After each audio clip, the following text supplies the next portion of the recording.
വീട് വയ്ക്കുന്നതിന് കൺസ്ട്രക്ഷൻ കമ്പനിയുടെ ആവശ്യമുണ്ടോ? നിങ്ങളെപ്പോലെ ഒരു കൺസ്ട്രക്ഷൻ കമ്പനിയെ വീട് വയ്ക്കാൻ അപ്രോച്ച് ചെയ്യുന്നുണ്ട്. നിങ്ങൾ അവരോട് സംസാരിക്കുന്നു, ഇത് ബഡ്ജറ്റിംഗ് ആയി ഇതൊക്കെ ആയിക്കഴിഞ്ഞാൽ പിന്നെ നിങ്ങൾ അവരോട് എഗ്രിമെൻറ്റ് വയ്ക്കാറില്ലേ? എന്താണ് ഇവരുമായിട്ട് വയ്ക്കുന്ന ഒരു എഗ്രിമെൻറ്റ് എങ്ങനെയാണ്? 2 തരം ഭൂമിയുണ്ടെന്ന് പറഞ്ഞല്ലോ, ഡ്രൈ ലാൻഡ്, വെറ്റ് ലാൻഡ്. അപ്പോൾ ഈ ഡ്രൈ ലാൻഡിലും വെറ്റ് ലാൻഡിലും നിങ്ങൾ ഫൗണ്ടേഷൻ ചെയ്യുന്നത് എങ്ങനെയാണ്? ലാൻഡിലെ വെൽ ഫൗണ്ടേഷനോ അല്ലെങ്കിൽ ഇപ്പം ഈ പൈലിങ് ചെയ്യുന്നുണ്ടല്ലോ, ഇതിനകത്ത് ഈ വെൽ ഫൗണ്ടേഷനാണോ അത് പൈലിംഗ് ആണോ കുറച്ചും കൂടി പൈസ കുറവുള്ളത്? അല്ലെങ്കിൽ അതിനേക്കാൾ കുറഞ്ഞ വിലയ്ക്ക് ചാനൽ കിട്ടും. അപ്പോൾ അതേസമയം നമുക്ക് 10,000-3000 രൂപ കൊടുത്താൽ സ്റ്റെയിൻലെസ് സ്റ്റീൽ 304 സോഫ്റ്റ് ക്ലോസ് ഒക്കെ കിട്ടും. അപ്പോൾ നമുക്ക് ഇതിനകത്ത് നമ്മൾ മനസ്സിലാക്കേണ്ട കാര്യം എന്ന് പറഞ്ഞു കഴിഞ്ഞാൽ, കരഭൂമിയിൽ വയ്ക്കുമ്പോഴത്തേക്കും cost of construction for foundation എന്ന് പറയുന്നത് വളരെ എക്കണോമിക്കലായിരിക്കും. അതേസമയം ഇതൊരു ലോങ് പ്രോസസ്സാണ്. ഇത് ഞാനിങ്ങനെ ചുരുക്കി പറഞ്ഞു എന്നുള്ളതേ ഉള്ളൂ. പക്ഷേ ഇത് നമ്മളൊരു മേശിരിയെ സമീപിക്കുമ്പോഴത്തേക്കും ആർക്കിടെക്റ്റും സ്ട്രക്ചറൽ എഞ്ചിനീയറും സിവിൽ എഞ്ചിനീയറും എല്ലാമായി മേശിരി തന്നെയായിരിക്കും. നമസ്കാരം, പുതിയൊരു വീഡിയോയിലേക്ക് സ്വാഗതം. നമ്മുടെ മലയാളികളുടെ ഏറ്റവും വലിയ സ്വപ്നങ്ങളിലൊന്നാണ് സ്വന്തമായിട്ട് ഒരു വീടുണ്ടാവുക എന്നുള്ളത്. അതിനുവേണ്ടി നമ്മുടെ സമ്പാദ്യത്തിൻ്റെ വലിയൊരു ശതമാനം കൂട്ടിവെച്ചിട്ടാണ് വീടിൻ്റെ പണി തുടങ്ങുന്നത്. വീടിൻ്റെ പണി തുടങ്ങി കുറച്ച് കഴിയുമ്പം പ്രശ്നങ്ങളും തുടങ്ങും. ഈ പ്രശ്നങ്ങൾ വീടിൻ്റെ പണി കഴിയുന്നത് വരെ ഉണ്ടാവും.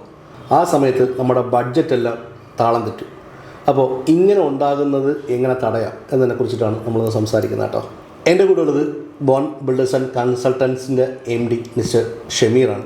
ഇവർക്ക് 20 വർഷത്തെ എക്സ്പീരിയൻസ് ആണ് തിരുവനന്തപുരം ജില്ലയിൽ ഈ ബിൽഡിംഗ് നിർമ്മാണവുമായി ബന്ധപ്പെട്ടിട്ടുള്ളത്. നമസ്കാരം. നമസ്കാരം. എന്താണ് bone builders and consultants? Bone builders and consultants എന്ന് പറയുന്ന ഫേം 20 വർഷമായിട്ട് ട്രിവാൻഡ്രത്ത് പ്രവർത്തിക്കുന്ന ഒരു ഫേമാണ്. അതിൽ റെസിഡൻഷ്യൽ ബിൽഡിംഗ്, കൊമേഴ്സ്യൽ ബിൽഡിംഗ് എന്നിവയുടെ കൺസ്ട്രക്ഷൻ വർക്കുകളും അതോടൊപ്പം തന്നെ കൺസൾട്ടൻസി വർക്കുകൾ, അതായത് plan preparation, structural design, architectural design, 3D പോലെയുള്ള മറ്റ് കാര്യങ്ങൾ, ഒരു ബിൽഡിങ്ങിന് വേണ്ട എല്ലാ കാര്യങ്ങളും ചെയ്തു കൊടുക്കുന്ന വർക്കാണ് ബോൺ ബിൽഡേഴ്സ് ആൻഡ് കൺസൾട്ടൻസി ഇപ്പോൾ ട്രിവാൻഡ്രം ജില്ലയിൽ ചെയ്തുകൊണ്ടിരിക്കുന്നത്.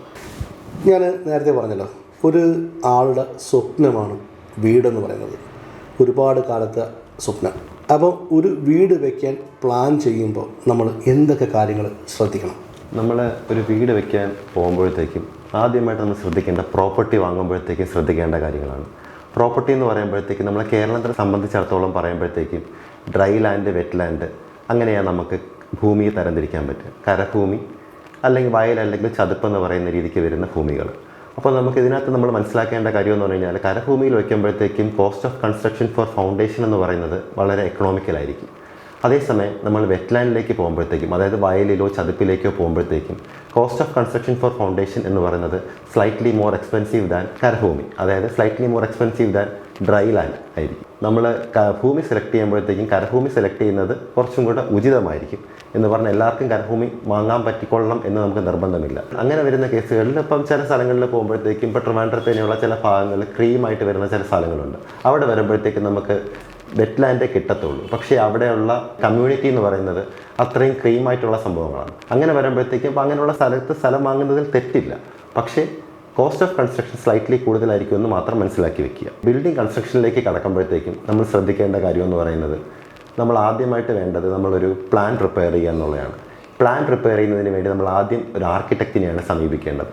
ഒരു ആർക്കിടെക്റ്റിനെ സമീപിച്ച് കഴിഞ്ഞാൽ നമ്മൾ ബിൽഡിംഗ് റൂൾ അനുസരിച്ച്, അതായത് കേരള മുനിസിപ്പാലിറ്റി ബിൽഡിംഗ് റൂൾ അനുസരിച്ച് അവർ പ്ലാൻ പ്രിപ്പയർ ചെയ്ത് നമ്മളെ കാണിക്കും. അപ്പം നമ്മുടെ റിക്വയർമെൻറ്റ് എന്താണോ, അപ്പോൾ ക്ലയൻറ്റ് റിക്വയർമെൻറ്റ് എന്താണോ അത് ആർക്കിടെക്റ്റുമായിട്ട് ഓപ്പണായിട്ട് ഷെയർ ചെയ്യുക. അത് ഷെയർ ചെയ്തതിന് ശേഷം അവരുമായിട്ട് ഡിസ്കഷൻസും പലതവണ റിവിഷൻസും കഴിഞ്ഞതിന് ശേഷം നിങ്ങൾക്ക് ആവശ്യമുള്ള പ്ലാൻ അതിൽ നിന്നും ക്ലിയർ ചെയ്തെടുക്കുക. ആ പ്ലാൻ ക്ലിയർ ആയതിനു ശേഷം നിങ്ങൾ ഒരു സിവിൽ എഞ്ചിനീയറെ സമീപിക്കുക. ആ സ്ഥലത്താണ് ബോൺ ബിൽഡേഴ്സ് ആൻഡ് കൺസൾട്ടൻസ് പോലെയുള്ള കമ്പനികൾക്ക് പ്രസക്തി ഉണ്ടാകുന്നത്. ഇന്നിപ്പോൾ കണ്ടുവരുന്നൊരു രീതി എന്താണെന്നറിയാം, ഒരുപാട് മേശിരിമാർ അവർ എക്സ്പീരിയൻസ് ഉള്ളവരാണ്. അപ്പോൾ ഇവർ സ്വന്തമായിട്ട് വർക്ക് എടുത്ത് ചെയ്യുന്നുണ്ട്. അതിൽ കുറേ കോംപ്ലിക്കേഷൻസും ഉണ്ടാവാറുണ്ട്. എൻ്റെ ക്വസ്റ്റ്യൻ ഇതാണ്, ഒരു വീട് വയ്ക്കുന്നതിന് കൺസ്ട്രക്ഷൻ കമ്പനിയുടെ ആവശ്യമുണ്ടോ? ഷെഫീഖ് ഉദ്ദേശിക്കുന്ന ചോദ്യത്തിന് കൺസ്ട്രക്ഷൻ കമ്പനിയുടെ പ്രസക്തി എന്താണ് എന്നുള്ളതാണ് ഷെഫീഖ് ചുരുക്കി ചോദിക്കുന്നത്. അപ്പോൾ അതിന് ഞാൻ ചുരുക്കി പറയുകയാണെങ്കിൽ, ഞങ്ങളുടെ കമ്പനിയിൽ ഒരാൾ വരികയാണെങ്കിൽ എങ്ങനെയാണ് അത് വർക്കൗട്ട് ആവുന്നത് എന്നുള്ളതിനെപ്പറ്റി ബ്രീഫായിട്ട് പറയാം. ഇപ്പോൾ ഒരു ക്ലയൻറ്റ് ഞങ്ങളെ സമീപിക്കുകയാണ്, ഞങ്ങൾക്കൊരു വീട് വെക്കണമെന്ന് പറയും. അപ്പോൾ അവർ പ്രോപ്പർട്ടി വാങ്ങിച്ചിട്ടില്ല, വാങ്ങാൻ വേണ്ടി നോക്കിക്കൊണ്ടിരിക്കുന്ന ആളാണെങ്കിൽ ഞങ്ങൾ അവർ പ്രോപ്പർട്ടി വാങ്ങുന്നതിന് വേണ്ടി ഞങ്ങൾ അവരെ അസിസ്റ്റ് ചെയ്യാറുണ്ട്. അതിനുശേഷം അവരുടെ റിക്വയർമെൻറ്റ് ഞങ്ങളെ ചോദിച്ച് മനസ്സിലാക്കും. അതിനുശേഷം ഞങ്ങളുടെ ആർക്കിടെക്ട്സ് അവർക്ക് വേണ്ടിയുള്ള പ്ലാൻ പ്രിപ്പയർ ചെയ്ത് അവർക്ക് കൊടുക്കും. ആ പ്ലാൻ വൺസ് അവർ അപ്രൂവ് ചെയ്ത് കഴിഞ്ഞാൽ അതിനിടയിൽ അവർക്ക് ഒരുപാട് മാറ്റങ്ങളും കാര്യങ്ങളും ഉണ്ടാകും. നമ്മൾ അവരുടെ അടുത്ത് റിവിഷൻസ് കാര്യങ്ങൾ അവർ നമ്മളോട് പറയും. നമ്മളതനുസരിച്ച് ഡ്രോയിങ്സ് റിവൈസ് ചെയ്ത് കൊടുക്കും. അതനുസരിച്ച് ശേഷം വൺസ് അവരുടെ പ്ലാൻ ഫ്രീസ് ആയതിനു ശേഷം നമ്മുടെ ഈ ഡ്രോയിങ്ങിന് സ്ട്രക്ചറൽ എഞ്ചിനീയർക്ക് കൊടുക്കും. നമ്മുടെ കമ്പനിയിലെ തന്നെയുള്ള സ്ട്രക്ചറൽ എഞ്ചിനീയർക്ക് കൊടുക്കും. അതിനുശേഷം ഈ സ്ട്രക്ചറൽ ഡ്രോയിങ് വൺസ് പ്രിപ്പയർ ചെയ്ത് കഴിഞ്ഞാൽ നമ്മുടെ സൈറ്റിലെ സിവിൽ എഞ്ചിനീയേഴ്സ് ഈ ഡ്രോയിങ് പ്രോപ്പറായിട്ട് സൈറ്റിൽ എക്സിക്യൂട്ട് ചെയ്യും, വർക്ക് കംപ്ലീറ്റ് ചെയ്ത് കൊടുക്കുകയും ചെയ്യും. ഇതൊരു ലോങ് പ്രോസസ്സാണ്. ഇത് ഞാനിങ്ങനെ ചുരുക്കി പറഞ്ഞു എന്നുള്ളതേ ഉള്ളൂ. പക്ഷേ ഇത് നമ്മളൊരു മേശിരിയെ സമീപിക്കുമ്പോഴത്തേക്കും ആർക്കിടെക്റ്റും സ്ട്രക്ചറൽ എഞ്ചിനീയറും സിവിൽ എഞ്ചിനീയറും എല്ലാമായി മേശിരി തന്നെയായിരിക്കും. മേശിരിക്ക് എത്രത്തോളം ടെക്നിക്കൽ സപ്പോർട്ട് ഉണ്ട് എന്ന് ചോദിച്ചാൽ അത് ഓരോരുത്തർക്ക് കിട്ടുന്ന ഭാഗ്യം പോലെ ഇരിക്കുമെന്ന് മാത്രമേ പറയാൻ പറ്റത്തുള്ളൂ. അപ്പോൾ ഒരു കൺസ്ട്രക്ഷൻ കമ്പനിയെ സമീപിക്കുന്നത് എപ്പോഴും മറ്റതിനേക്കാളും ബെറ്റർ ആയിരിക്കുമെന്ന് തന്നെയാണ് എൻ്റെ പേഴ്സണൽ അഭിപ്രായം. നമ്മളിപ്പോൾ ഒരു വീട് വെച്ച് തുടങ്ങുമ്പോൾ എന്തൊക്കെ കാര്യങ്ങൾ ശ്രദ്ധിക്കണം? നമ്മൾ ഒരു വീട് വെച്ച് തുടങ്ങുമ്പോഴത്തേക്ക് നമുക്ക് ആദ്യം ഒരു ഗവൺമെൻറ് അതോറിറ്റിയിൽ നിന്ന് നമുക്കൊരു പെർമിറ്റ് കിട്ടും. അപ്പോൾ ഈ പെർമിറ്റ് കിട്ടുന്നത് നമുക്ക് ഇഷ്ടമുള്ള ഒരു പ്ലാൻ പ്രകാരമായിരിക്കും ആ പെർമിറ്റ് കിട്ടിയിരിക്കുന്നത്. എന്നിരുന്നാൽ പോലും നമുക്ക് ഈ പ്ലാൻ തന്നെയാണോ നമുക്ക് എക്സിക്യൂട്ട് ചെയ്യേണ്ടത് എന്നുള്ള കാര്യം നമ്മൾ തറവായിട്ട് നമ്മൾ ഡിസ്കസ് ചെയ്യുക. അത് നിങ്ങളുടെ ആർക്കിടെക്ട്സുമായിട്ട് തന്നെ ഡിസ്കസ് ചെയ്യുക. ആ പ്ലാൻ ഫൈനലാക്കുക. ആ പ്ലാൻ ഫൈനലാക്കുന്നതോടൊപ്പം തന്നെ അതിൻ്റെ ഇൻറ്റീരിയർ ബേസിക് പ്ലാൻ, അതായത് ഇൻറ്റീരിയേഴ്സിൽ നമ്മൾ ചെയ്യാൻ ഉദ്ദേശിക്കുന്ന ബേസിക് കാര്യങ്ങൾ ഉൾപ്പെടെ നമ്മൾ ആ പ്ലാനിൽ ഫ്രീസ് ആക്കണം. അതുണ്ടാക്കിയില്ലെങ്കിൽ ഉണ്ടാകുന്ന ബുദ്ധിമുട്ടെന്ന് പറഞ്ഞു കഴിഞ്ഞാൽ പിന്നീട് നമുക്ക് വലിയ സ്ട്രക്ചറൽ മാറ്റങ്ങൾ ചെയ്യേണ്ടി വന്നു കഴിഞ്ഞാൽ അത് നമ്മുടെ ബിൽഡിങ്ങിൻ്റെ ബലത്തെയും അല്ലെങ്കിൽ നമുക്ക് ഒരുപാട് കോസ്റ്റ് എക്സ്പെൻസ് എന്നുള്ള ഒരു നിലയ്ക്കും അത് പോകാനുള്ള സാധ്യത വരും. അപ്പോൾ നമ്മൾ ഇൻറ്റീരിയർ ബേസിക് പ്ലാൻ ഉൾപ്പെടെ നമ്മൾ ആദ്യത്തെ പ്ലാൻ ഉൾപ്പെടെ നമ്മൾ എല്ലാ കാര്യങ്ങളും നമ്മൾ ആദ്യം സെറ്റ് ചെയ്യും. ആ സെറ്റ് ചെയ്തതിന് ശേഷം നമ്മൾ കൺസ്ട്രക്ഷൻ കമ്പനികളെ ഏൽപ്പിക്കും. കൺസ്ട്രക്ഷൻ കമ്പനി ഏൽപ്പിക്കുമ്പോഴത്തേക്ക് നമ്മളെ ബഡ്ജറ്റ് ആദ്യം ഫിക്സ് ചെയ്യണം. ബഡ്ജറ്റ് ഫിക്സ് ചെയ്യുമ്പോഴത്തേക്ക് നമ്മളിത് ലോണിലാണോ ചെയ്യുന്നത്, അതല്ല നമ്മൾ സ്വന്തം കാശ് കൊണ്ടാണോ ചെയ്യുന്നത്, അപ്പോൾ അത് എത്രത്തോളം, അല്ലെങ്കിൽ ഇത്ര പെർസെൻറ്റേജ് സ്വന്തം ക്യാഷ്, ഇത്ര പെർസെൻറ്റേജ് ലോൺ എന്നുള്ളൊരു നിലയ്ക്കായിരിക്കും ചെയ്യുന്നത്. അപ്പോൾ അതിനൊരു ഫിനാൻഷ്യൽ പ്ലാനിങ് ആദ്യം ഉണ്ടാവണം. ആ ഫിനാൻഷ്യൽ പ്ലാനിങ്ങിന് ശേഷം ഇത് വർക്ക് എക്സിക്യൂഷനിലേക്ക് പോകുമ്പോഴത്തേക്കും നമ്മുടെ ബഡ്ജറ്റിനനുസരിച്ചിട്ടുള്ള മെറ്റീരിയൽസ് ആണോ നമ്മൾ ആദ്യമേ BOQൽ സെലക്ട് ചെയ്ത് വെച്ചിരിക്കുന്നത് എന്നുള്ള കാര്യം നമ്മൾ ഫൈനലൈസ് ചെയ്യണം. ആ പ്രകാരം നമ്മളെ total budget with compared to നമ്മുടെ BOQ നോക്കുമ്പോഴത്തേക്ക് നമുക്കത് മാച്ച് ചെയ്ത് വരുന്ന രീതിക്ക് ആക്കിയതിന് ശേഷം വേണം നമ്മുടെ വർക്ക് മുന്നോക്കി കൊണ്ടുപോകാനുള്ളത്. അപ്പോൾ നമ്മൾ ഈ വീടിന് പ്ലാൻ ചെയ്യുമ്പോൾ തന്നെ ഈ ഇൻറ്റീരിയറിന് വേണ്ടിയിട്ടുള്ള ഒരു സ്പേസും അത് എന്തൊക്കെ വേണമെന്നുള്ളത് കാര്യം നമ്മൾ നേരത്തെ പ്ലാൻ ചെയ്യണം അല്ലേ? ഇല്ലെങ്കിൽ അത് ഭയങ്കര ബുദ്ധിമുട്ടാവും. തീർച്ചയായിട്ടും നമ്മൾ ഇൻറ്റീരിയറിൻ്റെ പ്ലാനും തുടക്കത്തിലേ തന്നെ പ്രിപ്പയർ ചെയ്യണം. ഇല്ലെന്നുണ്ടെങ്കിൽ ഉണ്ടാകുന്ന ബുദ്ധിമുട്ടെന്ന് പറഞ്ഞു കഴിഞ്ഞാൽ ഇപ്പോൾ നമ്മളൊരു സ്ഥലത്ത് ഒരു ഉദാഹരണം പറയുകയാണെങ്കിൽ നമ്മളൊരു മുറി സെറ്റ് ചെയ്യുന്നു. അപ്പോൾ മുറിയിൽ നമ്മളൊരു സ്ഥലത്ത് ഡോർ വെക്കുന്നു, ഇന്ന സ്ഥലത്ത് കട്ടിലിടാന്ന് തുടക്കത്തിലേ പ്ലാൻ ചെയ്യുന്നു. അപ്പോൾ നമ്മൾ ഇൻറ്റീരിയർ ഉൾപ്പെടെ ആദ്യമേ പ്ലാൻ ചെയ്ത് വെക്കുകയാണെങ്കിൽ അപ്പോൾ ബാത്റൂമിൻ്റെ ഡോർ എവിടെ വരണം, കബോർഡ് എവിടെ വരണം, വിൻഡോസ് എവിടെ വരണം എന്നുള്ള കാര്യങ്ങളെല്ലാം നമുക്ക് അതിനകത്ത് സ്പെസിഫൈഡ് ആയിരിക്കും. അതേസമയം നമ്മൾ ഇൻറ്റീരിയർ പ്ലാൻ ചെയ്യാതെയാണ് ചെയ്യുന്നതെങ്കിൽ ഇതൊന്നും ഒരിക്കലും കറക്റ്റായിട്ട് വരത്തില്ല. അപ്പോൾ നമ്മൾ ആദ്യം നമ്മുടെ ഇഷ്ടപ്രകാരമായിരിക്കും ഈ വിൻഡോസ് വെക്കുന്നത്. ഇൻറ്റീരിയർ ഡ്രോയിങ് വരയ്ക്കുമ്പോഴത്തേക്കും ഇത് അതിനൊരിക്കലും മാച്ച് ആവത്തില്ല, അത് സെറ്റ് ആവത്തില്ല. അങ്ങനെ വരുമ്പോഴത്തേക്കും അത് പൊളിച്ച് പണിയേണ്ടി വരും. അപ്പോൾ അങ്ങനെ വരുമ്പോഴത്തേക്കും 2 ഡ്രോബാക്സാണ് അതിനകത്ത് വരുന്നത്. ഒന്ന്, കോസ്റ്റ് വൈസ് നമുക്ക് നോക്കുമ്പോഴത്തേക്കും നമുക്ക് നഷ്ടം വരും. രണ്ടാമത്തെ കാര്യം എന്ന് പറയുന്നത് സ്ട്രക്ചറലി നമ്മളൊരു സാധനത്തിനെ ഇടിച്ച് പൊളിച്ച് വീണ്ടും റീഅറേഞ്ച് ചെയ്യുന്നത് നമ്മൾ ഒരിക്കലും അത്ര നല്ല പ്രവണതയല്ല. പിന്നെ നമ്മളങ്ങനെ നോക്കുമ്പോഴത്തേക്കും നമുക്ക് ഈ 2 കാര്യങ്ങൾ ഒഴിവാക്കാനായിട്ടാണ് നമ്മളെപ്പോഴും ഇൻറ്റീരിയർ ഉൾപ്പെടെ തുടക്കത്തിലെ സെറ്റ് ചെയ്ത്, അത് ഒന്നുമില്ലെങ്കിലും പ്രിലിമിനറി ഇൻറ്റീരിയർ എങ്കിലും ചെയ്തു പോകണം എന്ന് പറയുന്നത് അതുകൊണ്ടാണ്. പിന്നെ ഇതിനകത്ത് വരുന്ന ഒരു മേജർ ഫാക്ടർ എന്ന് പറയുന്ന ബഡ്ജറ്റിൻ്റെ കേസ് വരുമ്പോഴത്തേക്കാണ്. ബഡ്ജറ്റ് എന്ന് പറയുന്ന സാധനം നമ്മളില്ല എന്നുണ്ടെങ്കിൽ, ഇപ്പോൾ ഉടനെ അത്രയും ചെയ്യുന്നില്ല എന്നുണ്ടെങ്കിൽ നമ്മൾ ചെയ്യുന്നിടം വരെ ചെയ്തിട്ട് ഇൻറ്റീരിയർ ബാക്കി പിന്നീട് ഫ്യൂച്ചറിൽ ചെയ്താൽ മതി. പ്ലാനും കാര്യങ്ങളും തുടക്കത്തിലേ ഫിക്സ് ചെയ്ത് വെക്കണം എന്നുള്ള മാത്രമാണ് എൻ്റെ ഒരു പേഴ്സണൽ അഭിപ്രായം. നിങ്ങളെപ്പോലെ ഒരു കൺസ്ട്രക്ഷൻ കമ്പനിയെ വീട് വയ്ക്കാൻ അപ്രോച്ച് ചെയ്യുന്നുണ്ട്. നിങ്ങൾ അവരോട് സംസാരിക്കുന്നു, ഇത് ബഡ്ജറ്റിംഗ് ആയി ഇതൊക്കെ ആയി കഴിഞ്ഞാൽ പിന്നെ നിങ്ങൾ അവരോട് എഗ്രിമെൻറ്റ് വയ്ക്കാറില്ലേ? എന്താണ് ഈ ഇവരുമായിട്ട് വയ്ക്കുന്ന ഒരു എഗ്രിമെൻറ്റ്? എങ്ങനെയാണ് നമ്മൾ എഗ്രിമെൻ്റ് എന്ന് പറയുമ്പോഴത്തേക്ക് നമുക്ക് ടോപ്പ് ടു ബോട്ടം ഉള്ള എല്ലാ ഐറ്റംസും നമ്മൾ എഗ്രിമെൻറ്റിൽ ഉൾപ്പെടുത്തി അത് എങ്ങനെയാണ് ചെയ്യുന്നത്, അത് എന്തൊക്കെയായിരിക്കും അതിനകത്ത് ചെയ്യുന്നത്, അതിൻ്റെ പ്രൈസ് റേഞ്ച് എങ്ങനെയാണ്, അതായത് ഒരു കോമൺ മാൻ, ഒരു സാധാരണ ഒരാൾക്ക് എന്താണോ മനസ്സിലാവുന്നത് ആ രീതിക്ക് അതിന് പ്രോപ്പറായിട്ട് മനസ്സിലാവുന്ന രീതിക്കുള്ള ഒരു എഗ്രിമെൻ്റ് ആയിരിക്കണം കൊടുക്കേണ്ടത്. പിന്നെ അതിനകത്ത് സാധാരണ നമ്മൾ കോമൺലി കണ്ടുവരുന്ന ഒരു മിസ്റ്റേക്ക് എന്ന് പറഞ്ഞു കഴിഞ്ഞാൽ എഗ്രിമെൻറ്റിനകത്ത് നമ്മളൊരു ക്ലോസ് വെച്ചിരിക്കും, ഈ എഗ്രിമെൻറ്റിൽ പറയുന്നതൊഴിച്ച് അല്ലെങ്കിൽ മേൽ പറയുന്നതൊഴിച്ച് ബാക്കി വേറൊരു കാര്യവും ചെയ്യുന്നതല്ല എന്നൊരു ക്ലോസ് അതിനകത്തുണ്ടാവും. എന്നിട്ട് എന്തൊക്കെ ചെയ്യത്തില്ല എന്നുള്ള കാര്യങ്ങൾ ഒരിക്കലും ആരും എഴുതി വെക്കാറില്ല. അപ്പോൾ നമ്മൾ ശ്രദ്ധിക്കേണ്ട കാര്യം എന്ന് പറഞ്ഞു കഴിഞ്ഞാൽ ഒരു കൺസ്ട്രക്ഷൻ കമ്പനിയുടെ സൈഡ് എന്ന് പറയുമ്പോഴത്തേക്കും നമ്മൾ എന്തൊക്കെ ചെയ്യുന്നില്ല എന്നുള്ള കാര്യം, ഒരു വീടിന് എന്തൊക്കെ റിക്വയർമെൻ്റ് ഉണ്ട്. ഇപ്പോൾ ഒരു ലക്ഷറി വീടാണെങ്കിൽ അവർക്കിപ്പം വേണ്ട ഹൈ എൻഡ് സാധനങ്ങൾ തൊട്ട് എന്തൊക്കെ കാര്യങ്ങൾ നമ്മൾ ഇതിനകത്ത് ഉൾപ്പെടുത്തിയിട്ടില്ല എന്നുള്ള കാര്യം. അല്ലെങ്കിൽ ഒരു സാധാരണ ഒരു ബഡ്ജറ്ററി വീടാണെങ്കിൽ അവർക്കുള്ള കാര്യങ്ങൾ, ഇപ്പോൾ കർട്ടൻസ് അല്ലെങ്കിൽ നമ്മളെ stove, chimney, hob, false ceiling, compound wall, gate, septic tank, interlock, ഇതേപോലെയുള്ള ബിൽഡിങ്ങിന് പുറത്തുള്ള പണികൾ, ഇതേപോലത്തെ കാര്യങ്ങൾ നമ്മൾ ചെയ്യുന്നില്ല എന്നുണ്ടെങ്കിൽ, നമ്മൾ എഗ്രിമെൻറ്റിൽ ഉൾപ്പെടുത്തിയിട്ടില്ല എന്നുണ്ടെങ്കിൽ ആ കാര്യം നമ്മൾ ഉറപ്പായിട്ടും അതിനകത്ത് ചെയ്യുന്നില്ല എന്ന് മെൻഷൻ ചെയ്ത് തന്നെ കൊടുക്കണം.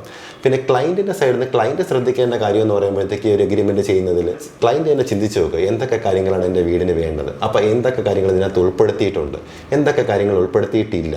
അപ്പോൾ എന്തൊക്കെ കാര്യങ്ങൾ ഉൾപ്പെടുത്തിയിട്ടില്ലോ ആ കാര്യങ്ങളുടെ സ്പെസിഫിക്കേഷൻ വ്യക്തമായിട്ട് ചോദിക്കുക, എന്തൊക്കെ ഉൾപ്പെടുത്തിയിട്ടില്ല, അപ്പോൾ എന്തിനാണ് നമ്മൾ ഈ റേറ്റ് കൊടുക്കുന്നത് എന്നുള്ള കാര്യം ക്ലയൻറ്റും പ്രോപ്പറായിട്ട് മനസ്സിലാക്കിയിരിക്കണം.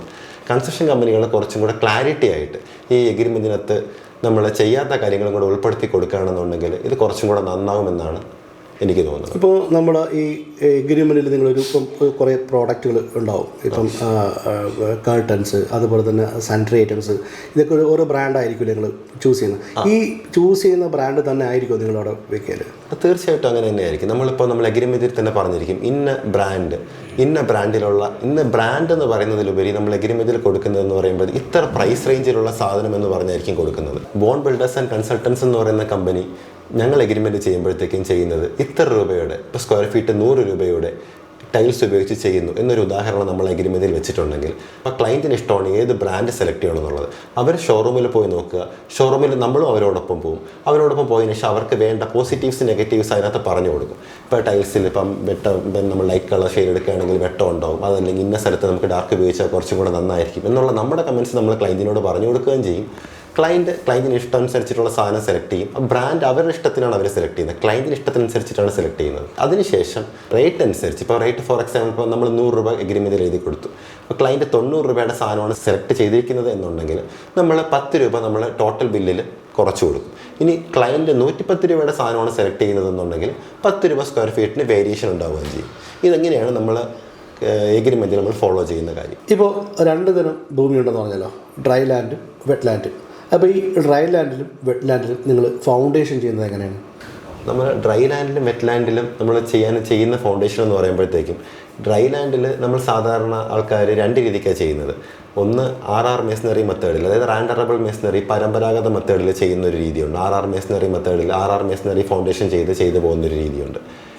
നമ്മൾ അതോടൊപ്പം തന്നെ ഇപ്പം ഈ റബിൾ കിട്ടാനുള്ള പ്രയാസം അല്ലെങ്കിൽ റബിളിൻ്റെ അവൈലബിലിറ്റിയുടെ പ്രശ്നം കൊണ്ട് കോളം ബീം ഫൗണ്ടേഷനിലും ചെയ്യുന്നതും സാധാരണ, അതായത് നമ്മൾ കുട്ടിക്കോളം എന്ന് നമ്മൾ നാട്ടുഭാഷയിൽ പറയുന്ന ആ മെത്തേഡിൽ ചെയ്യുന്ന ഫൗണ്ടേഷൻസും നമുക്ക് ഫെമിലിയർ ആയിട്ട് നമുക്ക് കാണാൻ കുട്ടിക്കോളം എന്ന് പറയുന്നത് നമ്മുടെ ഈ മറ്റേ ഈ പാറയിട്ട് കിട്ടുന്ന അപ്പം അതാണ് നമ്മൾ റാൻഡറബിൾ മെസ്നറി എന്ന് പറയുന്നത്. പാറയിട്ട് കിട്ടുന്നതിനാണ് റാൻഡറബിൾ മെസ്നറി എന്ന് പറയുന്നത്. കുട്ടിക്കോളം എന്ന് പറയുന്നത് നമ്മളെ സ്റ്റീൽ വെച്ചിട്ട്, അതായത് RCC, അതായത് നമ്മൾ ആദ്യം ഒരു ഫൂട്ടിങ്ങിൽ നിന്ന് കോളത്തിൽ ചെയ്ത് കോളം പൊക്കി അതിനകത്ത് ഒരു ബീം വാർത്തിട്ട് ചെയ്യുന്ന മെത്തേഡിനാണ് കുട്ടിക്കോളം മെത്തേഡ്, അല്ലെങ്കിൽ അഥവാ കോളം ബീം മെത്തേഡ് എന്ന് പറയുന്ന സാധനം. ഇതെല്ലായിടത്തും അവൈലബിൾ ആണ്, ഇതെല്ലായിടത്തും നമ്മൾ കോമൺ ആയിട്ട് ചെയ്യുന്നത് തന്നെയാണ്. നമ്മൾ വലിയ ബിൽഡിങ്സിലേക്ക് പോവുകയാണെങ്കിൽ നമുക്ക് സ്വാഭാവികമായിട്ടും പൈൽ ഫൗണ്ടേഷനിലേക്ക് പോയതിന് ശേഷം പൈൽ ഫൗണ്ടേഷൻ ആദ്യം ചെയ്യും, അതിനുശേഷം പൈൽ ക്യാപ്പ് ചെയ്യും. പൈൽ ക്യാപ്പിനകത്തൂടെ തന്നെ പ്ലിന്ത് ബീം ഓടിപ്പോവും. പ്ലിന്ത് ബീമിന് ശേഷം നമ്മൾ കോളം റൈസ് ചെയ്ത് ബീമും സ്ലാബും കാസ്റ്റ് ചെയ്ത് ഇടയിൽ നമ്മൾ കർട്ടൻ വോൾസ് ഫില്ല് ചെയ്തെടുക്കും. ഇതാണ് യൂഷ്വലി നമ്മൾ ചെയ്യുന്ന മെത്തേഡ് ഇതാണ്. ഇപ്പോൾ ഫൗണ്ടേഷനെ പറ്റി പറയുമ്പോഴത്തേക്ക് നമുക്ക് മെയിനായിട്ട് നമ്മൾ കേരളത്തിൻ്റെ ഒരു രീതിക്ക് അനുസരിച്ച് പറയുകയാണെങ്കിൽ നമ്മൾ 3 രീതിക്കാണ് സാധാരണ ആൾക്കാർ ചെയ്യുന്നത്. ഒന്ന് പൈൽ ഫൗണ്ടേഷൻ, അതായത് ലോഡ് കൂടുതൽ വരുന്ന ബിൽഡിങ്ങിൽ ആൾക്കാർ പൈൽ ഫൗണ്ടേഷൻ ചെയ്തതിന് ശേഷം പൈൽ ചെയ്തതിന് ശേഷം പൈൽ ക്യാപ്പ്, പിന്നെ അതിനുശേഷം പൈൽ ക്യാപ്പിനകത്തൂടെ തന്നെ പ്ലിന്ത് ബീം, അതിന് മുകളിലേക്ക് കോളർ റൈസ് ചെയ്ത് ചെയ്യുന്ന ഒരു മെത്തേഡ്. പിന്നെ പൈൽ ചെയ്യാതെ കോളം ബീമിൽ ചെയ്യുന്ന ഒരു മെത്തേഡ്. പിന്നെ നമുക്ക് RR മേസണറി, റാൻഡം റബിൾ മേസണറി മെത്തേഡിൽ ചെയ്യുന്ന ഒരു മെത്തേഡ്. അപ്പം നമുക്കിതിനകത്ത് വലിയ ബിൽഡിങ്ങുകൾക്ക് തീർച്ചയായിട്ടും നമ്മൾ സോയിൽ ടെസ്റ്റ് ചെയ്തതിന് ശേഷം മാത്രമേ ഏത് ടൈപ്പ് ഫൗണ്ടേഷൻ വേണമെന്നുള്ളത് തീരുമാനിക്കാവുള്ളൂ. അപ്പോൾ നമ്മൾ ഒരു സോയിലിൻ്റെ വാല്യൂ, അതായത് സോയിലിൻ്റെ ബിയറിംഗ് കപ്പാസിറ്റി എത്രയാണെന്ന് നോക്കിയതിന് ശേഷം നമ്മൾ അതനുസരിച്ചിട്ട് ഫൗണ്ടേഷൻ ഏതാണെന്ന് തീരുമാനിക്കണം. നമ്മൾ ലാൻഡ് കമ്പയർ ചെയ്യുമ്പോഴത്തേക്കും ഡ്രൈ ലാൻഡ് വെറ്റ് ലാൻഡായിട്ട് കമ്പയർ ചെയ്യുമ്പോഴത്തേക്കും എപ്പോഴും നല്ലത് ഡ്രൈ ലാൻഡ് തന്നെയാണ്. നമ്മൾ വെറ്റ് ലാൻഡിനകത്ത് നമ്മൾ ഫൗണ്ടേഷൻ പോകുമ്പോഴത്തേക്കും യൂഷ്വലി നമ്മുടെ നാട്ടിൽ കണ്ടുവരുന്ന സിസ്റ്റം എന്ന് പറയുന്നത് ബെൽ ഫൗണ്ടേഷനാണ്. വെൽ ഫൗണ്ടേഷൻ എന്ന് പറഞ്ഞു കഴിഞ്ഞാൽ അതിനുള്ളിൽ വെള്ളം വരാനുള്ള പോസിബിലിറ്റി വളരെ കൂടുതലായതുകൊണ്ട് നമ്മൾ റിങ് ഇറക്കി അതിനകത്ത് തൊട്ടടുത്ത് തന്നെ അതിനേക്കാളും താഴ്ചയിൽ വേറൊരു കുഴിയെടുത്ത് അല്ലെങ്കിൽ വേറൊരു പിറ്റെടുത്ത് അതിനകത്ത് ഇറക്കിയതിന് ശേഷം അതിൽ നിന്നും വെള്ളം ബെയിൽ ഔട്ട് ചെയ്തതിന് ശേഷം ഈ നമ്മുടെ ആവശ്യമുള്ള കുഴിയിൽ ഫൂട്ടിങ് കാസ്റ്റ് ചെയ്തെടുക്കുകയാണ് ചെയ്യുന്നത്. പിന്നെ വേറൊരു മെത്തേഡ് നമ്മുടെ നാട്ടിൽ അവലംബിച്ച് വരുന്നതെന്ന് പറഞ്ഞാൽ ഹാൻഡ് പൈലിംഗ് മെത്തേഡാണ്. ഈ ഹാൻഡ് പൈലിംഗ് എന്ന് പറയുന്നത് ഒരു 6 മീറ്റർ 7 മീറ്റർ ഡെപ്ത് വരെയൊക്കെ പോകത്തുള്ളൂ. അത് ഓഗർ വെച്ചിട്ട് ചെയ്യുന്നതാണ്. അത് ഇച്ചിരി കൂടെ ലോഡ് കൂടുതൽ വരുന്ന ബിൽഡിങ്സിന് നമ്മൾ ഹാൻഡ് പൈൽ ഉപയോഗിക്കാറുണ്ട്. ഇപ്പോൾ ഈ പിന്നെ വെറ്റ്ലാൻഡിലെ വെൽ ഫൗണ്ടേഷനോ അല്ലെങ്കിൽ ഇപ്പം ഈ പൈലിങ് ചെയ്യുന്നുണ്ടല്ലോ, ഇതിനകത്ത് പിന്നെ ഈ വെൽ ഫൗണ്ടേഷനാണോ അത് പൈലിംഗ് ആണോ കുറച്ചും കൂടി പിന്നെ പൈസ കുറവുള്ളത്? പൈലിങ്ങിന് എപ്പോഴും കോസ്റ്റ് കൂടുതൽ തന്നെയായിരിക്കും അല്ലേ? തീർച്ചയായിട്ടും പൈലിങ്ങിന് കോസ്റ്റ് കൂടുതൽ തന്നെയാണ്. നമ്മൾ മെഷീൻ പൈലിങ്ങിന് പിന്നെയും കോസ്റ്റ് കൂടുതലാണ്. ഇപ്പോൾ ഹാൻഡ് പൈലുണ്ട്, മെഷീൻ പൈലുണ്ട്. അപ്പോൾ അതിനകത്ത് ഹാൻഡ് പൈലിങ്ങിന് മെഷീൻ കോസ്റ്റ് വൈസ് കമ്പയർ ചെയ്യുകയാണെങ്കിൽ വെൽ ഫൗണ്ടേഷനായിരിക്കും ഏറ്റവും കുറവ്. അതിനുശേഷം നമ്മൾ ഈ 3 എണ്ണം കമ്പയർ ചെയ്യുമ്പോഴത്തേക്കും, അതായത് well foundation, hand piling, machine piling, ഇത് 3 കമ്പയർ ചെയ്യുമ്പോഴത്തേക്കും വെൽ ഫൗണ്ടേഷൻ ഏറ്റവും കോസ്റ്റ് കുറവായിരിക്കും. അതിനുശേഷം ഹാൻഡ് പൈലിംഗ് വരും, അതിനുശേഷം മെഷീൻ പൈലിംഗ് വരും. ഇതിനകത്ത് ലോഡ് ക്യാരിങ് കപ്പാസിറ്റി തിരിച്ചാണ്. ലോഡ് ക്യാരിങ് കപ്പാസിറ്റി ഏറ്റവും കൂടുതൽ വരുന്നത് മെഷീൻ പൈലിങ്ങിനായിരിക്കും. മെഷീൻ പൈലിങ്ങിന് നല്ല ഡെപ്തിൽ നമുക്ക് പോകാൻ പറ്റും, അതിന് ലോഡ് ക്യാരിങ് കപ്പാസിറ്റി കൂടുതലായിരിക്കും. ഹാൻഡ് പൈലിങ്ങിന് മറ്റതിൻ്റെ അത്ര ഡെപ്ത് വരെ പോകാൻ പറ്റത്തില്ല. സോ സ്വാഭാവികമായിട്ടും നമ്മൾ മെഷീൻ പൈലിങ്ങിനേക്കാളും കുറച്ചും കൂടെ ലോഡ് ക്യാരി കപ്പാസിറ്റി കുറവായിരിക്കും ഹാൻഡ് പൈലിന്. നമ്മൾ വെൽ ഫൗണ്ടേഷൻ ചെയ്യുന്നത് നമ്മൾ സാധാരണ കോളം ബീം സ്ട്രക്ചർ തന്നെയാണ്. അത് അതിനുള്ളിലൊരു വെല്ലും കൂടെ ചെയ്യുന്നു, അതായത് ഒരു റിങ്ങും കൂടെ ഇറക്കുന്നു എന്നുള്ളത് മാത്രമേ അതിനകത്തുള്ളൂ. അപ്പോൾ ഒരു വീട് വയ്ക്കാനായിട്ട് വെറ്റ്ലാൻഡ് ആണെങ്കിൽ വീട് വയ്ക്കാനായിട്ട് ഈ വെൽ ഫൗണ്ടേഷൻ ചെയ്യേണ്ട ആവശ്യമില്ല അല്ലേ? തീർച്ചയായിട്ടും വെറ്റ്ലാൻഡിലാണ് നമ്മൾ വെറ്റ്ലാൻഡിൽ വെള്ളത്തിൻ്റെ പ്രശ്നം ഉണ്ടാവും. വെള്ളത്തിൻ്റെ പ്രശ്നം ഉണ്ടാകുമ്പോഴത്തേക്കാണ് നമ്മൾ ഈ വെൽ ഫൗണ്ടേഷനിലേക്ക് പോകുന്നത്. ഈ വെൽ ഫൗണ്ടേഷനിൽ നമ്മളിപ്പം ഒരു വലിയ ബിൽഡിംഗ് ആണ് ചെയ്യുന്നത്. അപ്പോൾ അതിന് നമുക്ക് വെൽ ഫൗണ്ടേഷൻ ചെയ്യുമ്പോഴത്തേക്കും നമുക്ക് ബിൽഡിങ്ങിൽ വരുന്ന ലോഡ് നമ്മളെ സോയിൽ വിത്ത്സ്റ്റാൻഡ് ചെയ്യുന്നില്ല എന്ന് നമുക്കൊരു ഫീൽ വരുന്നു എന്നുണ്ടെന്നുണ്ടെങ്കിൽ നമ്മൾ അടുത്ത ഹാൻഡ് പൈലിങ്ങിലേക്ക് തിരിയുക.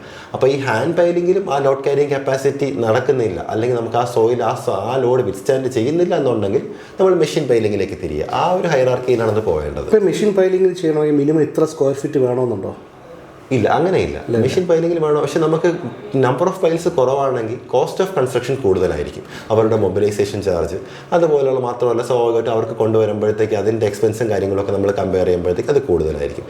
എപ്പോഴും സ്ക്വയർ ഫീറ്റ് കൂടുതലുള്ള ബിൽഡിങ്ങിൽ ചെയ്യുമ്പോഴത്തേക്കും കോസ്റ്റ്, അതിപ്പോൾ നമ്മൾ സാധാരണ ഒരു കൺസ്ട്രക്ഷൻ നമ്മൾ നടത്തുമ്പോഴും അങ്ങനെ തന്നെയായിരിക്കും. ഇപ്പോൾ ഏരിയ ഓഫ് കൺസ്ട്രക്ഷൻ കൂടുമ്പോഴത്തേക്കും കോസ്റ്റ് ഓഫ് കൺസ്ട്രക്ഷൻ സ്വാഭാവികമായിട്ടും നമുക്ക് കുറഞ്ഞു വരും. ടോട്ടൽ എമൗണ്ട് അല്ല ഉദ്ദേശിക്കുന്നത്, നമ്മൾ ആ ഇൻ എഫക്റ്റ് വരുന്ന ആ ഒരു എമൗണ്ട് ഉണ്ടല്ലോ, അതായത് സ്ക്വയർ ഫീറ്റ് എമൗണ്ട്. ഇപ്പോൾ ഫോർ എക്സാമ്പിൾ ഇപ്പോൾ 1000 സ്ക്വയർ ഫീറ്റ് വെക്കാൻ വേണ്ടിയിട്ട് നമ്മൾ 2000 രൂപ സ്ക്വയർ ഫീറ്റ് വേണമെന്ന് പറയുന്നു. അതേസമയം നമ്മൾ ഈ 1000 സ്ക്വയർ ഫീറ്റ് വേണ്ട സ്ഥലത്ത് 10000 സ്ക്വയർ ഫീറ്റ് ആണ് ചെയ്യുന്നതെങ്കിൽ നമുക്കത് 1800 രൂപയ്ക്ക് ചെയ്യാൻ പറ്റും. ഇതാണ് അതിനകത്ത് വരുന്ന വ്യത്യാസം. പക്ഷേ ടോട്ടൽ കോസ്റ്റ് കൂടി തന്നെ ആയിരിക്കും, പക്ഷേ നമ്മൾ ആ റേറ്റ് എന്ന് പറയുന്ന സാധനം കുറഞ്ഞു കിട്ടും. അപ്പോൾ നമുക്ക് എപ്പോഴും പിന്നെ വെറ്റ്ലാൻഡിൽ ചെയ്യുന്നതിനേക്കാളും ലാഭം ഡ്രൈ ലാൻഡ് ചെയ്യുന്നതാണ്. തീർച്ചയായിട്ടും നമ്മൾ ഫൗണ്ടേഷൻ എപ്പോഴും ഡ്രൈ ലാൻഡിലാണെങ്കിൽ നമുക്ക് വെള്ളത്തിൻ്റെ പ്രശ്നമില്ല, വെൽ ഫൗണ്ടേഷൻ്റെ ആവശ്യം വരുന്നില്ല. 2 നില സാധാരണ ബിൽഡിംഗ് ഒക്കെ ആണെങ്കിൽ ചെറിയ കുട്ടിക്കോളം എന്ന് നമ്മുടെ നാട്ടിൽ പറയുന്ന കോളം ബീം സ്ട്രക്ചറിൽ ചെയ്താൽ ധാരാളം മതിയാവും. അപ്പോൾ നമ്മൾ വീട് വയ്ക്കാൻ പ്ലാൻ ചെയ്യുന്നുണ്ടെങ്കിൽ ആദ്യം നമ്മൾ നോക്കേണ്ടത് ഡ്രൈ ലാൻഡ് ആയി ഇരിക്കാൻ ശ്രദ്ധിക്കുക എന്നുള്ളതാണ് അല്ലേ? തീർച്ചയായിട്ടും നമ്മളെ ഭൂമി ഡ്രൈ ലാൻഡ് ആയിരിക്കുകയാണെങ്കിൽ അത്രയും നല്ലതാണ്. പക്ഷേ നമുക്ക് എല്ലായ്പ്പോഴും നമുക്ക് ഡ്രൈ ലാൻഡിൽ തന്നെ വീട് വെക്കാമെന്നൊരിക്കലും നമ്മൾ വാശി പിടിക്കാൻ പറ്റത്തില്ല നമുക്ക്. ഇപ്പോൾ നമ്മുടെ ഒരു വീടെന്നൊക്കെ പറയുമ്പോൾ അതിൽ പ്രധാനപ്പെട്ട ഒരു ഘടകമാണ് കമ്പി. ഈ കമ്പിയെ നമ്മൾ എങ്ങനെയാണ് സെലക്ട് ചെയ്യണത്? നമ്മൾ സ്റ്റീൽ എങ്ങനെ സെലക്ട് ചെയ്യാമെന്ന് ചോദിച്ചു കഴിഞ്ഞാൽ നമ്മൾ സ്റ്റീൽ മാർക്കറ്റിൽ എന്തൊക്കെ ടൈപ്പ് അവൈലബിൾ ആണെന്നുള്ളത് ആദ്യം പറയാം. മാർക്കറ്റിൽ 415, അതായത് FE 415 എന്ന് പറയുന്ന സ്റ്റീൽ അവൈലബിൾ ആണ്. FE 500 എന്ന് പറയുന്ന സ്റ്റീൽ അവൈലബിൾ ആണ്. FE 550 എന്ന് പറയുന്ന സാധനം അവൈലബിൾ ആണ്. പിന്നെ FE 550D എന്ന് പറയുന്ന സാധനം അവൈലബിൾ ആണ്. ഈ D ഉദ്ദേശിക്കുന്ന ഡക്റ്റിലിറ്റിയാണ്. ഈ ഡക്റ്റിലിറ്റി എന്ന് പറഞ്ഞു കഴിഞ്ഞാൽ ഒരു സാധനത്തിന് അങ്ങോട്ടും ഇങ്ങോട്ടും മുളയ്ക്കുമ്പോഴത്തേക്കും ഒടിയാതിരിക്കുന്ന ആ ഒരു പ്രോപ്പർട്ടി, അതിനാണ് നമ്മൾ ഡക്റ്റിലിറ്റി എന്ന് പറയുന്നത്. അപ്പോൾ ഡക്റ്റിലിറ്റി കൂടിയ കമ്പി എന്ന് പറഞ്ഞു കഴിഞ്ഞാൽ കുറേ പ്രാവശ്യം ആക്കിയാലേ അത് ഒടിയത്തുള്ളൂ എന്നുള്ളതാണ്. 1-2 പ്രാവശ്യം ഇങ്ങനെ ആക്കിയാൽ ഒടിയത്തില്ല എന്നാണ് അതുകൊണ്ട് ഉദ്ദേശിക്കുന്നത്. പിന്നെ നമ്മൾ ഈ FE 415, FE 500 അല്ലെങ്കിൽ FE 550 എന്നൊക്കെ പറയുന്നത് അതിൻ്റെ ഈൽഡ് സ്ട്രെങ്ത് ആണ്. നമ്മളതൊരു യൂണിവേഴ്സൽ ടെസ്റ്റിംഗ് മെഷീനിൽ കയറ്റി ലോഡ് ചെയ്യുമ്പോഴത്തേക്കും, അതായത് അതിനൊരു ടെൻസൈൽ സ്ട്രെങ്ത്, നമ്മൾ സ്റ്റീൽ എന്ന് പറഞ്ഞ സാധനം എപ്പോഴും ടെൻസൈൽ ലോഡ് എടുക്കുന്ന സാധനമാണ് സ്റ്റീൽ എന്ന് പറയുന്നത്. ഈ സ്റ്റീൽ എന്ന് പറഞ്ഞ സാധനത്തിൽ ടെൻസൈൽ ലോഡ് നമ്മൾ അപ്ലൈ ചെയ്യുമ്പോഴത്തേക്കും അത് നമ്മുടെ 415 എന്ന് പറയുന്ന ലോഡിന് മുകളിൽ പോയിട്ടാണ് ആ സ്റ്റീല് ബ്രേക്ക് ആവുന്നതെങ്കിൽ അതിനകത്ത് നമ്മൾ ലോഡ് അപ്ലൈ ചെയ്യുമ്പോഴത്തേക്കും, നമ്മൾ ഈ ടെൻസൈൽ സ്ട്രെങ്ത് അപ്ലൈ ചെയ്യുമ്പോഴത്തേക്കും നമ്മൾ 415 എന്ന് പറയുന്ന ലോഡിന് മുകളിൽ പോയിട്ടാണ് അത് പൊട്ടുന്നത് എന്നുണ്ടെങ്കിൽ അതിന് FE 415 ഗ്രേഡ് സ്റ്റീൽ എന്ന് പറയും. നമ്മൾ 500 മുകളിൽ പോയിട്ടാണ് പൊട്ടുന്നതെങ്കിൽ FE 500 ഗ്രേഡ് സ്റ്റീൽ എന്ന് പറയും. 550 മുകളിൽ പോയിട്ടാണ് പൊട്ടുന്നതെങ്കിൽ FE 550 ഗ്രേഡ് സ്റ്റീൽ എന്ന് പറയും. നമ്മളിതാണ് ആ സ്റ്റീൽ കൊണ്ട് ഉദ്ദേശിക്കുന്നത്. പിന്നെ നമ്മൾ സാധാരണ ഒരാൾക്ക് ഇത് പറഞ്ഞു കൊടുക്കാനായിട്ട് എളുപ്പം എന്ന് പറഞ്ഞു കഴിഞ്ഞാൽ നമ്മൾ ഒരു 8 mm കമ്പി എടുക്കുക. 8 mm കമ്പി നമ്മൾ 1 മീറ്റർ നീളം മുറിക്കുക. ഈ 1 മീറ്റർ നീളം മുറിച്ചതിന് ശേഷം നമ്മൾ സാധാരണ വെയിങ് മെഷീനിൽ കൊണ്ടുപോയി തൂക്കി നോക്കുമ്പോഴത്തേക്കും 390 ഗ്രാം ഉണ്ട് എന്നുണ്ടെങ്കിൽ 390 ഗ്രാം നമുക്കതിനകത്ത് കിട്ടിയിട്ടുണ്ടെങ്കിൽ അത് ആവശ്യത്തിന് ഡെൻസിറ്റി ഉള്ള സ്റ്റീലാണെന്ന് നമുക്ക് മനസ്സിലാക്കാൻ പറ്റും. അതേസമയം നമുക്കത് ഈ 10 mm കമ്പിയാണ് ഉദ്ദേശിക്കുക 10 mm കമ്പിയാണ് നമ്മൾ ചെയ്യുന്നതെന്നുണ്ടെങ്കിൽ അത് 880 ഗ്രാം ആയിട്ട് വരും. അത് നമ്മൾ മനസ്സിലാക്കേണ്ടത് എത്രയേ ഉള്ളൂ, D²/162 എന്ന് പറയുന്നതാണ് അതിൻ്റെ ഫോർമുല. അതായത് ഇപ്പോൾ 8 mm സ്റ്റീലാണ് നമ്മൾ കണക്കാക്കുന്നത് എന്നുണ്ടെങ്കിൽ 8 × 8 മോളിൽ എടുക്കുക /162. 10 mm സ്റ്റീലാണ് നമ്മൾ എടുക്കുന്നതെങ്കിൽ 10 × 10 മോളിൽ എടുക്കുക /162. 16 mm സ്റ്റീലാണ് നമ്മൾ ഇത് എടുക്കുന്നതെങ്കിൽ 16 × 16 ന്യൂമറേറ്ററിൽ എടുക്കുക /162. അപ്പോൾ കിട്ടുന്ന ആൻസർ എന്താണോ അതായിരിക്കണം ആ കമ്പിയുടെ 1 മീറ്റർ മുറിച്ചുകൊണ്ട് പോയി നമുക്ക് കിട്ടുന്ന വെയിറ്റ്. ആ വെയിറ്റ് ഉണ്ടെന്നുണ്ടെങ്കിൽ നമുക്ക് ഡെൻസിറ്റിയുടെ കാര്യത്തിൽ ഓക്കെ ആണെന്ന് പറയാം. FE 500 ആണോ FE 415 ആണോ FE 550 ആണോ എന്നുള്ളത് നമ്മൾ ആ സ്റ്റീലിൽ തന്നെ അടിച്ചിട്ടുണ്ടാവും ഏത് ഗ്രേഡ് സ്റ്റീലാണ് ആ വരുന്നത് എന്നുള്ള കാര്യം. അപ്പോൾ നമുക്ക് അതിൽ നിന്ന് മനസ്സിലാക്കാം. എപ്പോഴും നമ്മൾ ഉപയോഗിക്കുമ്പോഴത്തേക്കും കൂടിയ ഗ്രേഡ് ഉപയോഗിക്കുന്നതാണ് നല്ലത്. പിന്നെ നമ്മൾ സ്ട്രക്ചറൽ ഡിസൈൻ വരുമ്പോൾ തന്നെ ഏത് ഗ്രേഡ് സ്റ്റീൽ ഉപയോഗിക്കണം എന്നുള്ള കാര്യം അവർ അതിനകത്ത് ഉറപ്പായിട്ട് മെൻഷൻ ചെയ്തിട്ടുണ്ടാവും. അപ്പോൾ അതേപോലെ തന്നെ കോൺക്രീറ്റിൻ്റെ കാര്യവും അവർ അതേപോലെ തന്നെ ഏത് ഗ്രേഡ് കോൺക്രീറ്റ് ഇപ്പോൾ M20 ഉപയോഗിക്കണോ M25 ഉപയോഗിക്കണോ M30 ഉപയോഗിക്കണോ എന്നുള്ള കാര്യം സ്ട്രക്ചറൽ എഞ്ചിനീയർ അതിനകത്ത് സ്ട്രക്ചറൽ ഡ്രോയിങ്ങിൽ മെൻഷൻ ചെയ്തിട്ടുണ്ടാവും. അതനുസരിച്ചിട്ടാണ് ചെയ്യേണ്ടത്. അതുപോലെ തന്നെ ഇപ്പോൾ നമ്മുടെ ഈ ഇതിൽ ഉപയോഗിക്കുന്ന സിമെൻ്റ് ഉണ്ടല്ലോ, ഇപ്പോൾ ഈ സിമെൻറ്റിൻ്റെ ക്വാളിറ്റി അപ്പോൾ ഏത് ടൈപ്പ് സിമെൻ്റാണ് നമുക്ക് ഇതിൽ ഉപയോഗിക്കാൻ പറ്റും? സിമെൻറ്റ് നമ്മൾ ഈ പറഞ്ഞ പോലെ തന്നെ 33 ഗ്രേഡ് ഉണ്ട്, 43 ഗ്രേഡ് ഉണ്ട്, 53 ഗ്രേഡ് ഉണ്ട്. പിന്നെ സിമെൻറ്റ് നമ്മൾ OPC ടൈപ്പ് സിമെൻ്റ് ഉണ്ട്. OPC എന്ന് പറയുമ്പോഴത്തേക്കും ഓർഡിനറി പോർട്ട്ലാൻഡ് സിമെൻറ്റ് എന്ന് പറയും. പിന്നെ PPC സിമെൻറ്റ് ഉണ്ട്, അതായത് പസലോണ പോർട്ട്ലാൻഡ് സിമെൻറ്റ് എന്ന് പറയും. ഈ OPC സിമെൻറ്റ് എന്ന് പറയുന്ന സാധനം നമ്മൾ കൂടുതലും കോൺക്രീറ്റിനാണ് ഉപയോഗിക്കുന്നത്. അത് നമ്മൾ അതിനകത്ത് ഫ്ലൈ ആഷ് എന്ന് പറയുന്ന കണ്ടന്റ് അതിനകത്ത് ഇല്ല. അതിനാണ് ഓർഡിനറി പോർട്ട്ലാൻഡ് സിമെൻറ്റ് എന്ന് പറയുന്നത്. പസലോണ പോർട്ട്ലാൻഡ് സിമെൻറ്റ് ഉണ്ട്, അതായത് PPC എന്ന് പറയുന്ന സാധനം. അത് ഫ്ലൈ ആഷും കൂടെ ആഡ് ചെയ്ത് വരുന്ന ടൈപ്പാണ്. അതിന് PPC സിമെൻ്റ് എന്ന് പറയും. അതിന് ആക്ച്വലി നമ്മൾ heat liberation when compared to OPC, അതായത് PPCയുടെ ഹീറ്റ് ലിബറേഷൻ OPC ആയിട്ട് കമ്പയർ ചെയ്യുമ്പോഴത്തേക്ക് OPCക്ക് ഒരുപാട് ഹീറ്റ് ലിബറേഷൻ കൂടുതലാണ്. OPC ആയിട്ട് ചെയ്യുകയാണെന്നുണ്ടെങ്കിൽ നമ്മൾ കൂടെ ക്യൂറിങ്ങിൻ്റെ കാര്യത്തിനൊക്കെ പക്ക ശ്രദ്ധിച്ച് കൂടെ തന്നെ നിൽക്കേണ്ടതാണ്. ആസ് PPC ആണെന്നുണ്ടെങ്കിൽ ക്യൂറിങ്ങും കാര്യങ്ങളൊക്കെ പക്കായിട്ട് തന്നെ ചെയ്യണം. പക്ഷേ ഹീറ്റ് ലിബറേഷൻ കമ്പാരിറ്റീവ്ലി OPCയേക്കാൾ കുറവായതുകൊണ്ട് നമുക്കുണ്ടാകുന്ന ഈ ചെറിയ ക്രാക്സ് മറ്റ് കാര്യങ്ങളൊക്കെ ഉണ്ടല്ലോ, അത് കമ്പാരിറ്റീവ്ലി കുറവായിരിക്കും. നമ്മൾ പ്ലാസ്റ്റർ ചെയ്യുമ്പോഴത്തേക്ക് എപ്പോഴും PPC സിമെൻ്റാണ് ഉപയോഗിക്കുന്നത്. അതിന് കാര്യം എന്ന് വെച്ച് കഴിഞ്ഞാൽ പ്ലാസ്റ്റർ ചെയ്ത് കഴിയുമ്പോഴത്തേക്ക് നമുക്ക് ഒരു ദിവസം കഴിഞ്ഞിട്ടായിരിക്കും നമ്മൾ അതിനകത്ത് വെള്ളം ഒഴിക്കുന്നത്. അപ്പോഴത്തേക്കും ഈ നമ്മൾ മുകളിൽ ചെയ്ത് നമ്മൾ ഒരു വോള് പ്ലാസ്റ്റർ ചെയ്യുന്നതായിട്ട് വിചാരിക്കും. അപ്പോൾ നമുക്ക് ഒരു വോളിൻ്റെ മുകളിൽ നമ്മൾ പ്ലാസ്റ്റർ ചെയ്തു. ആ വൈകുന്നേരം ആയപ്പോഴത്തേക്കും നമ്മൾ പ്ലാസ്റ്റർ ചെയ്ത് താഴെ വരെ എത്തി. നമ്മൾ പിറ്റേ ദിവസമായിരിക്കും അതിനകത്ത് ക്യൂറിങ് അപ്ലൈ ചെയ്യുന്നത്. അപ്പോഴത്തേക്കും ഈ OPC ഇട്ട് പ്ലാസ്റ്റർ ചെയ്യുന്ന സ്ഥലത്താണെങ്കിൽ ഉറപ്പായിട്ട് ടോപ്പിലൊക്കെ ക്രാക്ക് ഉണ്ടാകാനുള്ള സാധ്യത വരും. അപ്പോൾ അതിനകത്ത് ഹീറ്റ് ലിബറേഷൻ കൂടുതലാണ്. സോ എപ്പോഴും പ്ലാസ്റ്ററിങ്ങിന് പോകുമ്പോഴത്തേക്കും PPCയും കോൺക്രീറ്റിന് ഇപ്പോൾ കോൺക്രീറ്റിന് OPC ഉപയോഗിച്ച് പോകുന്നത് ഇപ്പോൾ കോൺക്രീറ്റിന് PPC ഉപയോഗിച്ചെന്ന് പറഞ്ഞാൽ വേറെ പ്രശ്നമൊന്നുമില്ല. സ്ട്രെങ്ത് അച്ചീവ് ചെയ്യാൻ കുറച്ച് ടൈം കൂടുതൽ എടുക്കും എന്നുള്ളതാണ് അതിനകത്ത് മെയിനായിട്ട് മനസ്സിലാക്കേണ്ട ഫാക്ടർ. ഒരു സാധാരണ നിലയിൽ നമ്മൾ മനസ്സിലാക്കേണ്ടത് ഈ സ്ട്രെങ്ത് അച്ചീവ് ചെയ്യാൻ ഇപ്പോൾ നമ്മൾ സാധാരണഗതിയിൽ നമ്മൾ ഷട്ടറിങ് റിമൂവ് ചെയ്യുന്നതിനെ പറ്റി നമുക്ക് പറയുകയാണെന്നുണ്ടെങ്കിൽ ഇപ്പം നമ്മൾ 3 ദിവസത്തിൽ നമുക്ക് ഷട്ടറിങ് റിമൂവ് ചെയ്യാം. ഇടുന്ന ദിവസവും ഇളക്കുന്ന ദിവസവും കൂടാതെ 3 ദിവസത്തിൽ ഷട്ടറിങ് റിമൂവ് ചെയ്യാം. OPC സിമെൻ്റ് ആണെങ്കിൽ പ്രൊവൈഡഡ് സ്പാൻ എന്ന് പറയുന്ന സാധനം ഒരു 3 മീറ്ററിനുള്ളിലുള്ള സ്പാൻ ആണെങ്കിൽ 3 ദിവസത്തിനുള്ളിൽ ഷട്ടറിങ് റിമൂവ് ചെയ്യാം. OPC സിമെൻ്റ് ഉപയോഗിച്ച് ചെയ്ത സാധനമാണെങ്കിൽ. പക്ഷേ PPC സിമെൻ്റ് ഉപയോഗിച്ച് ചെയ്ത സാധനമാണെങ്കിൽ ഉറപ്പായിട്ടും 14 ദിവസം കഴിഞ്ഞതിന് ശേഷമല്ലാതെ നമുക്ക് ഷട്ടറിങ് റിമൂവ് ചെയ്യാൻ പറ്റത്തില്ല. നമ്മളൊരു വീട് വയ്ക്കുമ്പോൾ എന്തിനാണ് ഒരു പ്രൊഫഷണലായിട്ടുള്ള ഒരു കൺസ്ട്രക്ഷൻ കമ്പനിയെ നമ്മൾ സമീപിക്കണമെന്ന് പറയണതിൻ്റെ പ്രധാന കാരണം ഇതാണ് കേട്ടോ. ഇതിനകത്ത് നിങ്ങൾ ഈ പറഞ്ഞ പല കാര്യങ്ങളും എനിക്ക് മനസ്സിലായിട്ടില്ല. ഒന്ന് ഈ PPC എന്താണ്, OPC എന്താണ്, അതുപോലെ തന്നെ ഈ കമ്പികളിലുള്ള ഗ്രേഡ് എന്താണ്. ഇത് സാധാരണക്കാരന് സത്യത്തിൽ മനസ്സിലാകത്തില്ല. ഇതൊന്ന് കൂടുതൽ ഇത് കുറച്ചുകൂടി ഒന്ന് എക്സ്പ്ലെയിൻ ചെയ്ത് തരാമോ?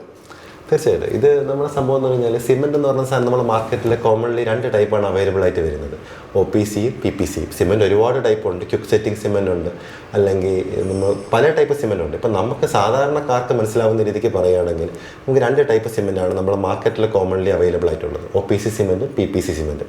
ഈ OPCയുടെ ഫുൾ ഫോം എന്ന് പറയുന്നത് ഓർഡിനറി പോർട്ട്ലാൻഡ് സിമെൻറ്റ് എന്നാണ്. PPCയുടെ ഫുൾ ഫോം എന്ന് പറയുന്നത് പസലോണ പോർട്ട്ലാൻഡ് സിമെൻറ്റ് എന്നാണ്. ഈ ഓർഡിനറി പോർട്ട്ലാൻഡ് സിമെൻറ്റ് എന്ന് പറയുന്ന സാധനം 53 എന്ന് പറഞ്ഞ ഗ്രേഡിലാണ് വരുന്നത്. ഈ PPC എന്ന് പറഞ്ഞ സാധനം 43 എന്ന് പറയുന്ന ഗ്രേഡിലാണ് വരുന്നത്. നമ്മൾ പ്ലാസ്റ്റർ ചെയ്യാനും കെട്ടാനും ഒക്കെ നമ്മൾ മെയിനായിട്ട് ഉപയോഗിക്കുന്നത് PPC സിമെൻറ്റാണ്. അതിന് കാര്യമെന്ന് വെച്ച് കഴിഞ്ഞാൽ അതിന് ഹീറ്റ് ലിബറേഷൻ കമ്പാരിറ്റീവ്ലി OPCയേക്കാളും കുറവാണ്. നമ്മളൊരു മേസണറി വർക്കിലും പ്ലാസ്റ്ററിങ് വർക്കിലും ഒക്കെ വരുമ്പോഴത്തേക്കും PPC സിമൻറ്റ് അതിനുപയോഗിക്കുക. കോൺക്രീറ്റിങ്ങിനാണ് നമ്മൾ എപ്പോഴും OPC ഉപയോഗിക്കുന്നത്. ഈ കോൺക്രീറ്റിങ്ങിൽ PPC ഉപയോഗിക്കത്തില്ല എന്ന് ചോദിച്ചാൽ ഉപയോഗിക്കുന്ന സാഹചര്യങ്ങൾ വരാറുണ്ട്, ഉപയോഗിക്കാറുമുണ്ട്. നമ്മുടെ നാട്ടിലെ ആൾക്കാർ ഒരിക്കലും OPC സിമൻ്റ് ആണോ PPC സിമൻ്റ് ആണോ എന്നൊന്നും നമ്മളോട് ആരും ചോദിക്കാറില്ല. അവരെ സംബന്ധിച്ചിടത്തോളം ഒരു സിമൻറ്റ് എന്നുള്ളത് തന്നെ ഉള്ളൂ. അപ്പോൾ ഈ OPC സിമൻറ്റിനുള്ളൊരു അഡ്വാൻറ്റേജ് എന്ന് പറഞ്ഞു കഴിഞ്ഞാൽ അത് ക്വിക്കായിട്ട് സെറ്റ് ചെയ്യും. ക്വിക്കായിട്ട് സെറ്റ് ചെയ്യുമെന്ന് പറഞ്ഞു കഴിഞ്ഞാൽ ഇപ്പം ഒരു 3 മീറ്റർ സ്പാനിലുള്ള ഒരു മുറി നമ്മൾ കാസ്റ്റ് ചെയ്തു, സ്ലാബ് കാസ്റ്റ് ചെയ്തു എന്ന് വിചാരിക്കുക. അപ്പോൾ അങ്ങനെയാണെന്നുണ്ടെങ്കിൽ നമുക്ക് ഒരു 3 ദിവസത്തിനുള്ളിൽ ഇടുന്ന ദിവസവും ഇളക്കുന്ന ദിവസവും കൂടാതെ 3 ദിവസത്തിൽ നമുക്ക് ഷട്ടറിങ് റിമൂവ് ചെയ്യാൻ പറ്റും. അതായത് ടോട്ടൽ 5 ഇപ്പോൾ ഇന്ന് 1-ാം തീയതി നമ്മൾ സ്ലാബ് കാസ്റ്റ് ചെയ്താൽ 5-ാം തീയതി നമുക്ക് ഷട്ടറിങ് റിമൂവ് ചെയ്യാൻ പറ്റും. അങ്ങനെയുള്ള നമുക്ക് അത്ര ക്വിക്കായിട്ട് ചെയ്തു പോകേണ്ട സാഹചര്യത്തിലൊക്കെയാണ് ഈ OPC സിമൻറ്റ് ഉപയോഗിക്കുന്നത്. PPC സിമൻറ്റ് എന്ന് പറയുന്ന സാധനം ഫ്ലൈ ആഷും കൂടെ ആഡ് ചെയ്ത് വരുന്ന സാധനമാണ്. അതിനൊരിക്കലും ഇത്ര ക്വിക്കായിട്ട് സ്ട്രെങ്ത് അച്ചീവ് ചെയ്യാൻ പറ്റത്തില്ല. ഈ OPC സിമൻറ്റിന് ഫ്ലൈ ആഷ് എന്ന് പറഞ്ഞ സാധനം ആഡ് ആവുന്നതേ ഇല്ല. PPC എന്ന് പറഞ്ഞ സാധനത്തിനകത്ത് ഫ്ലൈ ആഷ് എന്ന് പറഞ്ഞ സാധനം കൂടെ ആഡ് ആവുന്നുണ്ട്. അപ്പോൾ ഇതാണ് ഇത് തമ്മിലുള്ള മെയിനായിട്ടുള്ള വ്യത്യാസം. പിന്നെ അടുത്ത ചോദ്യം ചോദിച്ചതെന്ന് പറഞ്ഞു കഴിഞ്ഞാൽ സ്റ്റീലിനെ പറ്റിയാണ്. സ്റ്റീൽ എന്ന് പറഞ്ഞ സാധനം 250 FE 250 എന്ന് പറഞ്ഞ ഗ്രേഡ് അവൈലബിൾ ആണ്, FE 415 എന്ന് പറഞ്ഞ ഗ്രേഡ് അവൈലബിൾ ആണ്, FE 500 എന്ന് പറഞ്ഞ ഗ്രേഡ് അവൈലബിൾ ആണ്, FE 550 എന്ന് പറഞ്ഞ ഗ്രേഡ് അവൈലബിൾ ആണ്. ഇതെല്ലാം ഇതിൻ്റെ ഈൽഡ് സ്ട്രെങ്ത് ആണ് ഉദ്ദേശിക്കുന്നത്. അതായത് നമ്മളൊരു യൂണിവേഴ്സൽ ടെസ്റ്റിംഗ് മെഷീനിൽ കയറ്റി നമ്മൾ ഇതിന് നമുക്ക് ടെൻസൈൽ സ്ട്രെങ്ത് കൊടുത്ത് പൊട്ടിക്കുകയാണെങ്കിൽ അത് 500-ന് മുകളിൽ പോയാണ് പൊട്ടുന്നതെന്നുണ്ടെങ്കിൽ അതിൻ്റെ സ്റ്റീലിന് പറയുന്ന പേരാണ് FE 500 ഗ്രേഡ് സ്റ്റീൽ. അത് 550-ക്ക് മുകളിലേ പൊട്ടത്തുള്ളൂ എന്നുണ്ടെങ്കിൽ FE 550 ഗ്രേഡ് സ്റ്റീൽ. അപ്പം അത് ഈൽഡ് സ്ട്രെങ്ത്താണ് അതുകൊണ്ട് ഉദ്ദേശിക്കുന്നത്. ഇപ്പം ഞാൻ വേറൊരു കാര്യം അതിനെ കൂടെ ചോദിക്കുന്നത്, പണ്ടൊക്കെ ഈ വീടിന് പ്ലാസ്റ്റർ ചെയ്യാൻ വേണ്ടിയിട്ടൊക്കെ ഉപയോഗിക്കുന്നത് ഈ മണലായിരുന്നു. ഇപ്പം അത് M സാൻഡും P സാൻഡും ഒക്കെ ആയിട്ട് മാറിയിട്ടുണ്ട്. അതെ.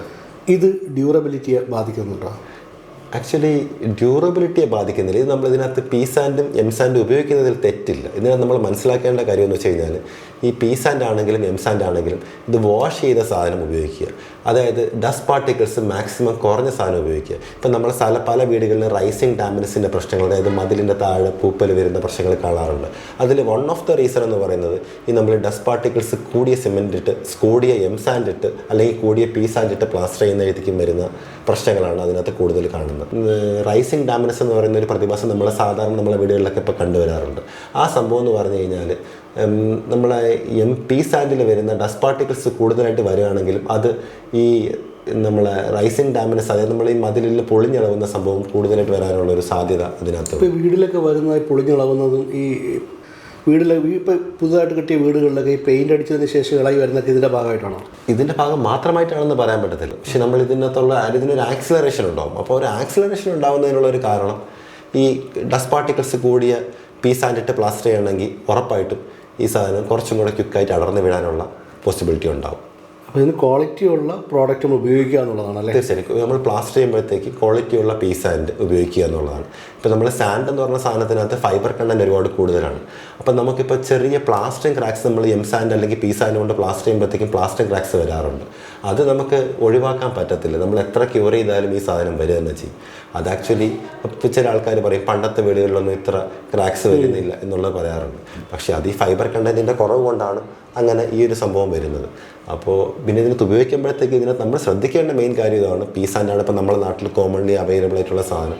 ഇത് ഉപയോഗിക്കുമ്പോഴത്തേക്ക് വാഷ് ചെയ്തിട്ടുള്ള ഡസ്റ്റ് മാക്സിമം കുറഞ്ഞ അല്ലെങ്കിൽ ഡസ്റ്റ് ഇല്ലാത്ത സാധനം ഇത് ഉപയോഗിക്കാൻ വേണ്ടി ശ്രമിക്കുക എന്നുള്ളതാണ് നമ്മൾ ഇതിനകത്ത് ശ്രദ്ധിക്കേണ്ട കാര്യം. ഇപ്പോൾ ഏതൊക്കെ ടൈപ്പ് ബ്രിക്കും പിന്നെ ബ്ലോക്കും ഉള്ളത്? ഇപ്പോൾ നമ്മൾ ഇതിനെ കമ്പയർ ചെയ്യുമ്പോഴത്തേക്കും ബ്രിക്സിനെ പറ്റി ആദ്യം പറയാം. ബ്രിക്സ് പറയുമ്പോഴത്തേക്കും കൺട്രി ബേൺഡ് ബ്രിക്ക് ഉണ്ട്, വയർ കട്ട് ബ്രിക്സ് ഉണ്ട്. കൺട്രി ബേൺഡ് ബ്രിക്സ് എന്ന് പറയുമ്പോഴത്തേക്ക് നമ്മൾ സാധാരണ കൈകൊണ്ട് ഉണ്ടാക്കുന്ന സാധനത്തിനാണ് കൺട്രി ബേൺഡ് ബ്രിക്സ് എന്ന് പറയുന്നത്.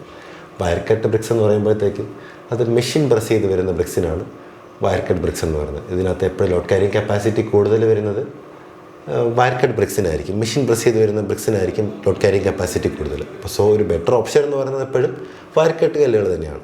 പിന്നെ ബ്ലോക്സിനെ പറ്റിയാണ് ചോദിച്ചത്.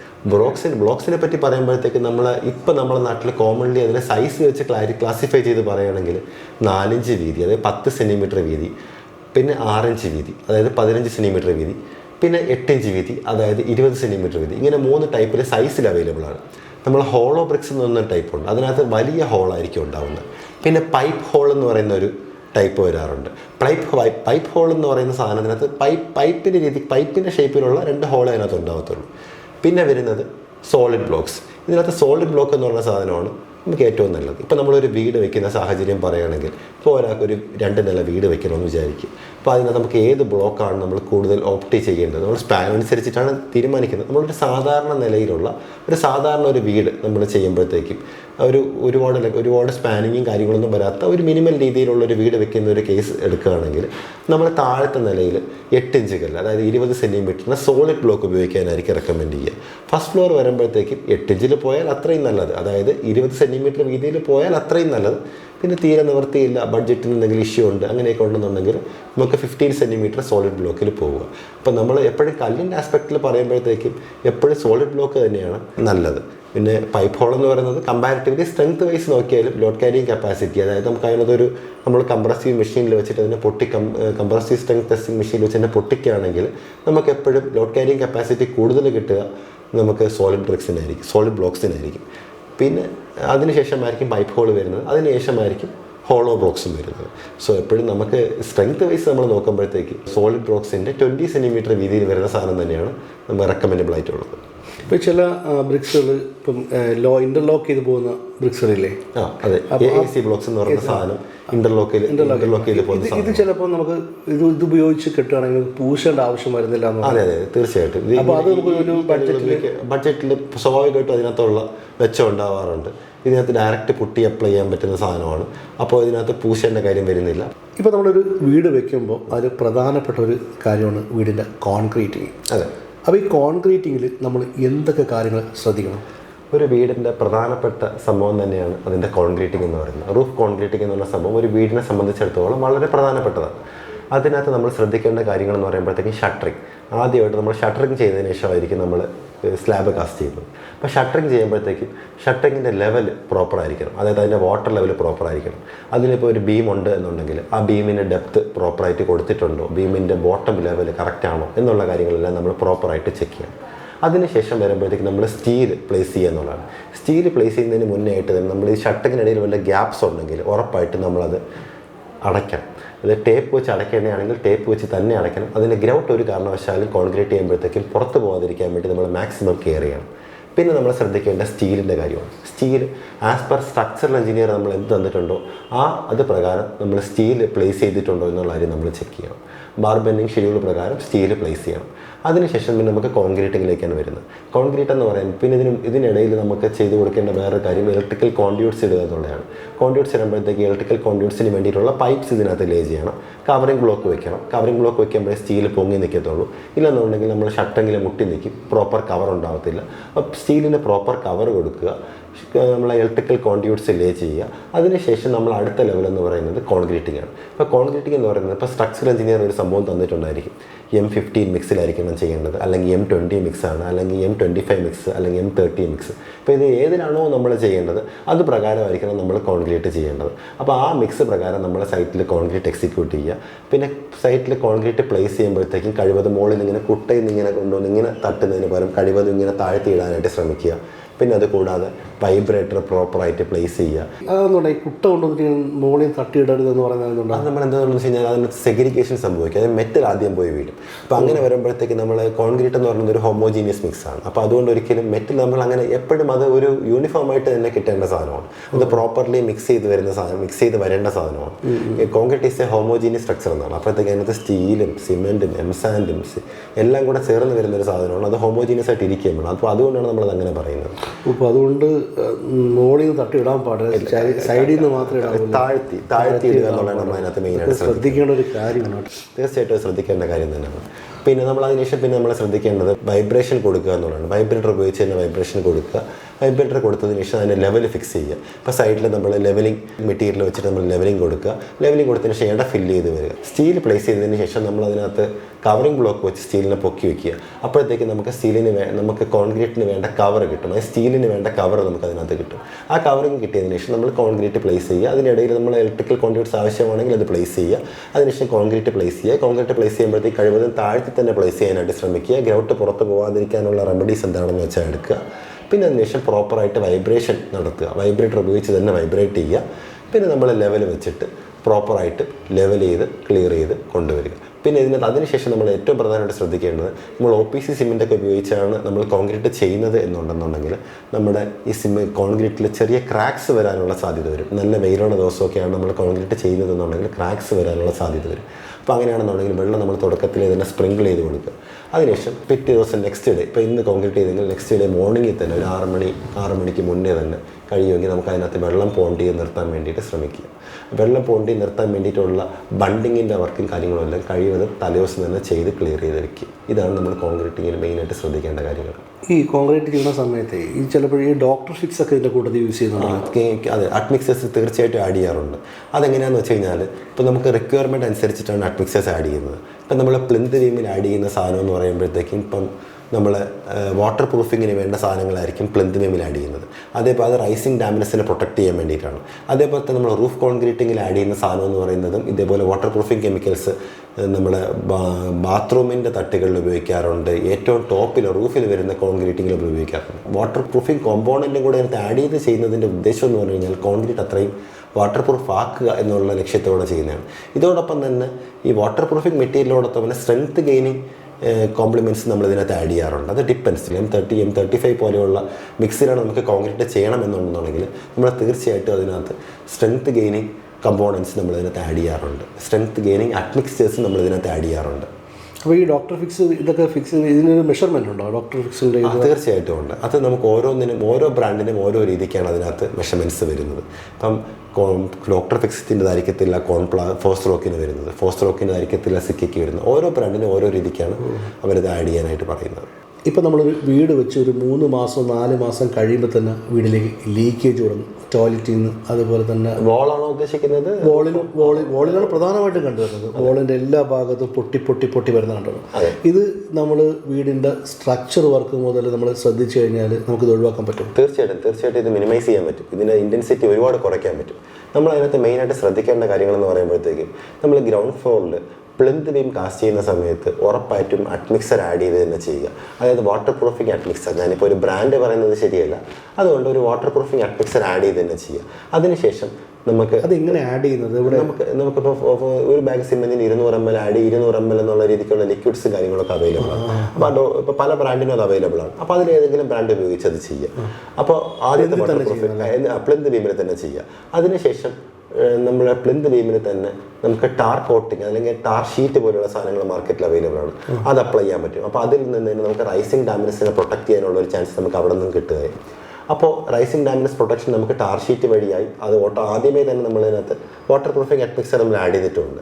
അതിനുശേഷം നമ്മൾ ബ്ലോക്ക് വർക്ക് ചെയ്യുമ്പോഴത്തേക്ക് എംസാൻഡ് ഡബിൾ വാഷ് ചെയ്ത് ഡസ്റ്റ് ഇല്ലാത്ത എംസാൻഡ് ഉപയോഗിച്ച് തന്നെ ബ്ലോക്ക് വർക്ക് ചെയ്യുക. അപ്പോൾ അതോടൊപ്പം തന്നെ പ്ലാസ്റ്റർ ചെയ്യുമ്പോഴത്തേക്കും ആദ്യം ഗ്രൗട്ട് ഒഴിച്ചതിന് ശേഷം ഡസ്റ്റ് ഇല്ലാത്ത പീസാൻഡ് ഉപയോഗിച്ച് തന്നെ ഇത് പ്ലാസ്റ്റർ ചെയ്യാനായിട്ട് ശ്രദ്ധിക്കുക. അപ്പോഴത്തേക്കും ഒരു പരിധി വരെ അതേപോലെ തന്നെ ഈ ബാത്റൂം പ്ലാസ്റ്റർ ചെയ്യുന്ന സമയത്ത് ഈ പ്ലാസ്റ്ററിങ്ങിനകത്ത് നമുക്ക് വേണമെങ്കിൽ വാട്ടർ പ്രൂഫിങ് അഡ്മിക്സർ ആഡ് ചെയ്യാവുന്നതാണ്. അപ്പോൾ ഇതെല്ലാം നമുക്ക് ഈ വാട്ടർ പ്രൂഫിങ്ങിൻ്റെ ഇൻറ്റൻസിറ്റി നമുക്ക് കൂടി വരികയാണ്. അത് നമ്മൾ വെള്ളം പുറത്തേക്ക് വരുന്നത് മാക്സിമം നമുക്ക് തടഞ്ഞു നിർത്താൻ പറ്റുന്ന രീതിക്ക് തന്നെയാണ് നമ്മളിത് ചെയ്തുകൊണ്ട് വരുന്നത്.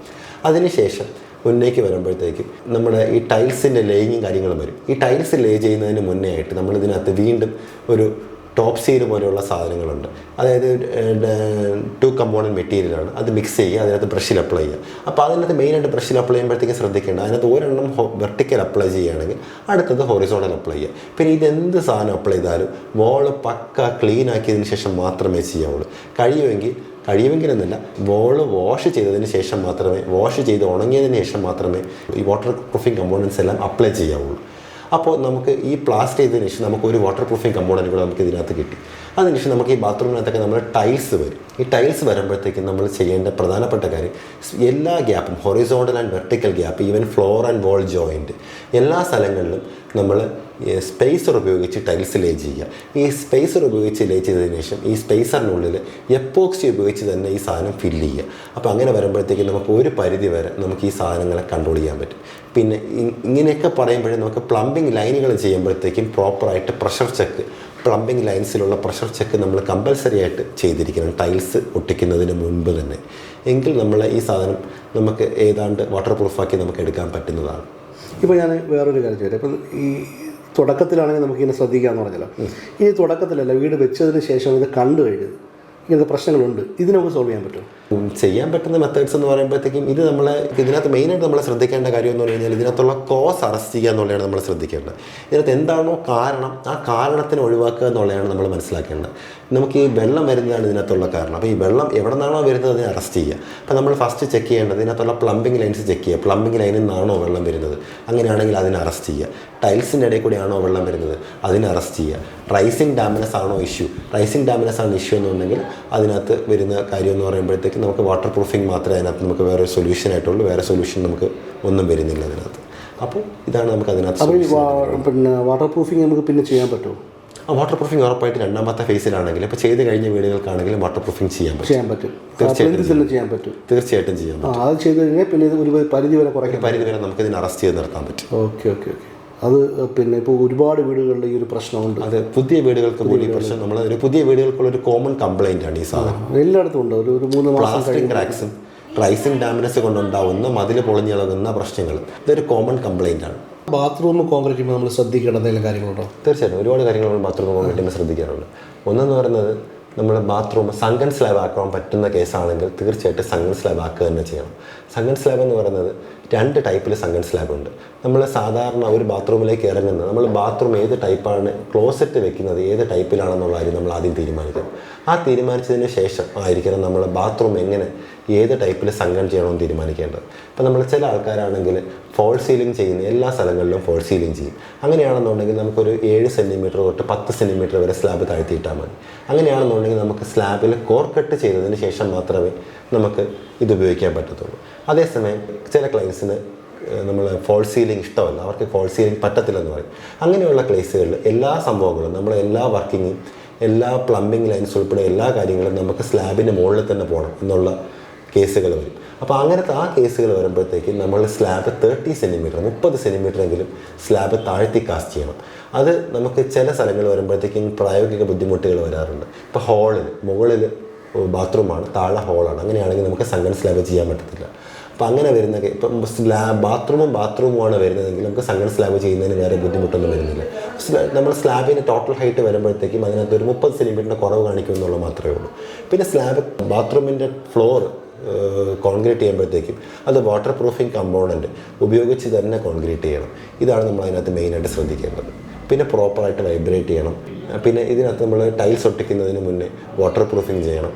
വാട്ടർ പ്രൂഫിംഗ് ചെയ്തതിന് ശേഷം വെള്ളം കെട്ടി നിർത്തി ലീക്കൊന്നുമില്ല എന്ന് ഉറപ്പ് വരുത്തിയ ശേഷം മാത്രമായിരിക്കും നമ്മൾ ടൈൽസ് ലേയിങ്ങിലേക്ക് കടക്കേണ്ടത്. ഇപ്പോൾ നമ്മുടെ വീട്ടിൽ പ്രധാനപ്പെട്ട ഒരു മേഖലയാണ് കിച്ചൺ. കിച്ചൺ എല്ലാവരും ഇൻറ്റീരിയർ ചെയ്യാറുണ്ട്. അതെ.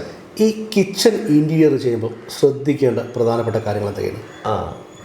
കിച്ചണിലേക്ക് നമ്മൾ വരുമ്പോഴത്തേക്ക് നമ്മൾ പ്രധാനമായിട്ട് ശ്രദ്ധിക്കേണ്ട കാര്യങ്ങളെന്ന് പറയുമ്പോഴത്തേക്കും, പരമ്പരാഗത മെത്തേഡിൽ കിച്ചൺ ചെയ്യുന്നതെന്ന് വെച്ച് കഴിഞ്ഞാൽ കിച്ചണിൽ കോൺക്രീറ്റ് സ്ലാബ് അടിക്കും. ഒരു കാരണവശാലും സ്ലാബ് അടിക്കരുത്. നമ്മൾ സ്ലാബിന് പകരം നമ്മൾ പ്രോപ്പറായിട്ട് ഫ്രെയിം ചെയ്തതിന് ശേഷം ഈ ഫ്രെയിമിൻ്റെ മുകളിൽ ഗ്രാനൈറ്റ് വെച്ചാൽ മതി. ഇതുകൊണ്ടുണ്ടാകുന്ന അഡ്വാൻറ്റേജ് എന്ന് പറഞ്ഞാൽ, നമ്മൾ ബേസ് ക്യാബിനറ്റ്, കിച്ചണിൻ്റെ സ്ലാബിനടിയിലുള്ള ക്യാബിനറ്റ്, അതായത് ബേസ് ക്യാബിനറ്റ്, ഈ സാധനം ചെയ്യുമ്പോഴത്തേക്കും ഒരു 3 ഇഞ്ചെങ്കിലും നമുക്ക് കൂടുതൽ ഏരിയ നമുക്ക് യൂട്ടിലൈസ് ചെയ്യാനായിട്ട് കിട്ടും. ഒരു കാരണവശാലും കിച്ചൺ ചെയ്യുമ്പോഴത്തേക്ക് ആദ്യം പറയേണ്ട കാര്യം എന്ന് പറഞ്ഞാൽ, ഒരു കാരണവശാലും സ്ലാബ് അടിക്കരുത്. സ്ലാബിന് പകരം ഗ്രാനൈറ്റ് സ്ലാബ് മാത്രമായിട്ട്, കോൺക്രീറ്റ് സ്ലാബ് ഒരു കാരണവശാലും അടിക്കരുത്. ഗ്രാനൈറ്റ് സ്ലാബ് ഉപയോഗിക്കുക എന്നുള്ളതാണ് ആദ്യം പറയേണ്ടത്. പിന്നെ കിച്ചണിൻ്റെ ഹൈറ്റ്, സ്ലാബിൻ്റെ ഹൈറ്റിലേക്ക് കടക്കുമ്പോഴത്തേക്കും നമ്മൾ ഉപയോഗിക്കുന്ന ആളുടെ ഇപ്പോൾ 85 മുതൽ 90 വരെയാണ്. അല്ലെങ്കിൽ ചില ആൾക്കാർ തീരെ ഹൈറ്റ് കുറഞ്ഞ ആൾക്കാർക്ക് 80 വരെയും ഉപയോഗിക്കുന്നതിന് കുഴപ്പമില്ല. 80 മുതൽ 90 വരെയാണ് സ്ലാബ് ഹൈറ്റ് ഉപയോഗിക്കുന്നത്. പിന്നെ നമ്മൾ കിച്ചണിലേക്ക് വരുമ്പോഴത്തേക്കും ഉപയോഗിക്കുന്ന മെറ്റീരിയൽ, ബേസ് ക്യാബിനറ്റ്സിലേക്ക് വരുമ്പോഴത്തേക്കും നമ്മൾ ഉപയോഗിക്കുന്ന മെറ്റീരിയൽ എന്ന് പറയുന്നത്, വെള്ളം നനഞ്ഞു കഴിഞ്ഞാലും പ്രശ്നമില്ലാത്ത സാധനങ്ങളായിരിക്കും ഉപയോഗിക്കേണ്ടത്. അപ്പോഴത്തേക്കും നമുക്ക് മാർക്കറ്റിൽ WPC ഷീറ്റുകൾ എന്ന് പറയുന്ന സാധനം അവൈലബിൾ ആണ്. വുഡ് പാനൽ കോമ്പോസിഷൻ ഷീറ്റ്സ് എന്നാണ് ഇതിന് പറയുക. ആ സാധനം അവൈലബിൾ ആണ്. വെള്ളം നനഞ്ഞാലും കുഴപ്പമില്ല. അതൊരു പ്ലാസ്റ്റിക് ബോർഡാണ്. പക്ഷേ അത് ഉപയോഗിക്കുമ്പോൾ ഒരു കാര്യം പ്രത്യേകം ശ്രദ്ധിക്കേണ്ടത്, അതിൽ ഡെൻസിറ്റി കൂടിയ ബോർഡുകൾ തന്നെ ഉപയോഗിക്കാനായിട്ട് ശ്രദ്ധിക്കും. ഡെൻസിറ്റി കൂടിയ WPC ഷീറ്റുകൾ ഉപയോഗിക്കുമ്പോഴത്തേക്കും കിച്ചണിൻ്റെ ബേസ് ക്യാബിനറ്റ്സും കാര്യങ്ങളും ഏതാണ്ട് നമുക്ക് സേഫ് ആൻഡ് സെക്യൂറായി കിട്ടും നമുക്ക്. പിന്നെ നമുക്ക് കിച്ചണിൽ കണ്ടുവരുന്ന ഒരു കോമൺ സാധനമാണ് ഈർപ്പം അടഞ്ഞിരുന്നിട്ട് അതിനുള്ളിൽ പാറ്റ വരിക, അല്ലെങ്കിൽ അതിനുള്ളിൽ ഫംഗസ് വരിക എന്നുള്ള ഇഷ്യൂ. അപ്പോൾ നമ്മൾ കിച്ചൺ ബേസ് ക്യാബിനറ്റ്സിനകത്തെല്ലാം വെൻറ്റിലേഷൻ പ്രൊവൈഡ് ചെയ്യുക എന്നുള്ളതാണ്.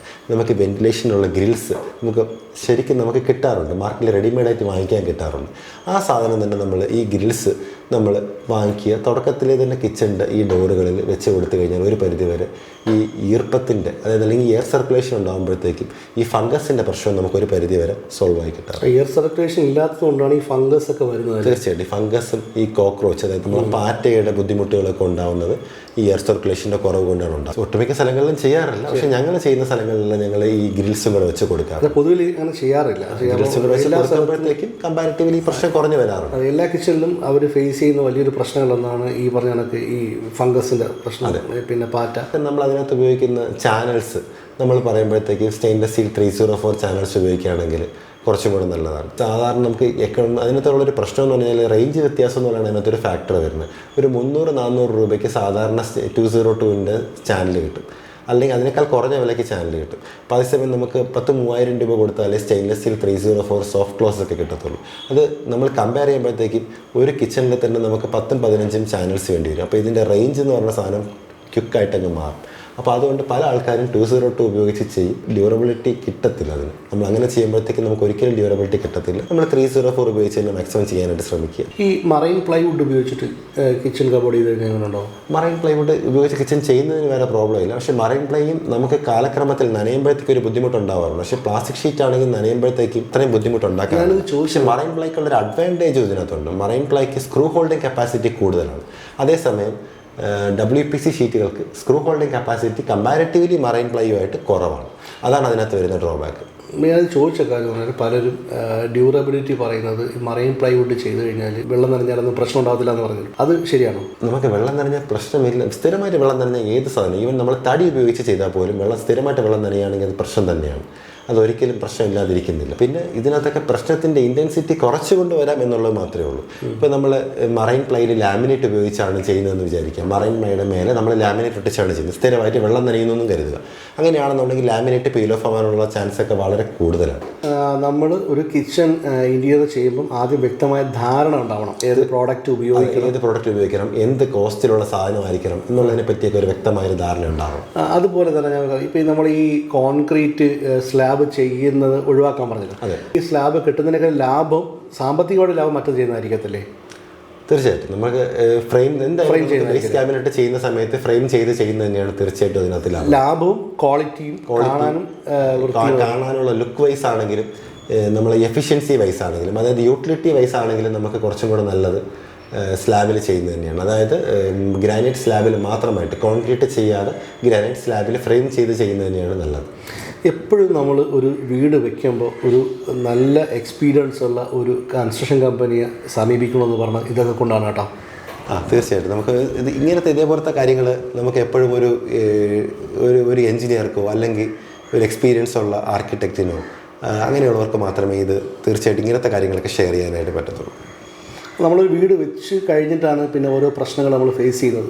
ആ സമയത്ത് ചെറിയ ലാഭത്തിന് വേണ്ടിയിട്ടായിരിക്കും ചിലപ്പോൾ നമ്മൾ ഇങ്ങനെയുള്ള കാര്യങ്ങളൊക്കെ ഒഴിവാക്കുന്നത്. പക്ഷേ ഇത് നമുക്ക് ലോങ് ലൈഫ് ഭയങ്കര നഷ്ടം ഉണ്ടാക്കും അല്ലേ? അതെ, തീർച്ചയായിട്ടും. ഇതൊരു അല്പ ലാഭം നമ്മൾ നോക്കി പോകുമ്പോഴത്തേക്കും നമുക്ക് ഇതിനകത്ത് വരുന്ന മെയിൻ്റനൻസ് കോസ്റ്റ് എന്ന് പറയുന്നത് വളരെ ഹ്യൂജ് ആയിരിക്കും. ഇപ്പോൾ ഒരു വീട് വെക്കാൻ വേണ്ടി പ്ലാൻ ചെയ്യുമ്പോൾ ബഡ്ജറ്റ് ഉണ്ടാക്കുമല്ലോ. അപ്പോൾ നിങ്ങൾ കാണാറുള്ള ഈ ബഡ്ജറ്റിങ്ങിൽ വരുന്ന കോമൺ മിസ്റ്റേക്കുകൾ എന്തൊക്കെയാണ്? അതെന്ന് പറയുമ്പോഴത്തേക്കും ഈ ഇൻകം നോക്കി ബഡ്ജറ്റ് ഫിക്സ് ചെയ്യുന്നതിന് പകരം ഇമോഷൻസ് നോക്കി ബഡ്ജറ്റ് ഫിക്സ് ചെയ്യുന്നത് നമ്മൾ കാണാറുണ്ട്. അങ്ങനെ വരുന്നത് ഒരു വലിയ മിസ്റ്റേക്ക് തന്നെയായിരിക്കും. നമ്മൾ അടുത്തുള്ളവരെന്തുണ്ട് എന്നുള്ളതിനെ പറ്റി, അല്ലെങ്കിൽ അടുത്തുള്ളവൻ്റെ വീട് അങ്ങനെയാണ്, അല്ലെങ്കിൽ അടുത്തിരിക്കുന്ന ആളുടെ വീട് അങ്ങനെയാണെന്നുള്ളത് നമ്മൾ അറിയേണ്ട കാര്യമില്ല. നമുക്ക് എന്തുണ്ട്, നമുക്ക് നമ്മുടെ ബഡ്ജറ്റ് എന്താണ്, നമുക്ക് ലോൺ എങ്ങനെ അടഞ്ഞു പോകും, അല്ലെങ്കിൽ നമുക്ക് ലോൺ ഇല്ലാതെ എങ്ങനെ ചെയ്തു തീർക്കാം എന്നുള്ളതിനെ പറ്റി ആലോചിക്കുക. അതനുസരിച്ച് ബഡ്ജറ്റ് ഫിക്സ് ചെയ്യുക. ബഡ്ജറ്റ് ഫിക്സ് ചെയ്യുമ്പോഴത്തേക്ക് നമ്മൾ ഒരിക്കലും നമ്മളെ നെയ്ബേഴ്സിനെ നോക്കി കാര്യങ്ങൾ തീരുമാനിക്കരുത്. നമ്മളെ നെയ്ബേഴ്സിന് എന്തുണ്ട് എന്തില്ല അതിനെപ്പറ്റി നമ്മൾ ചിന്തിക്കേണ്ട കാര്യമില്ല, നമ്മൾ അങ്ങോട്ടേക്ക് നോക്കേണ്ട കാര്യമില്ല.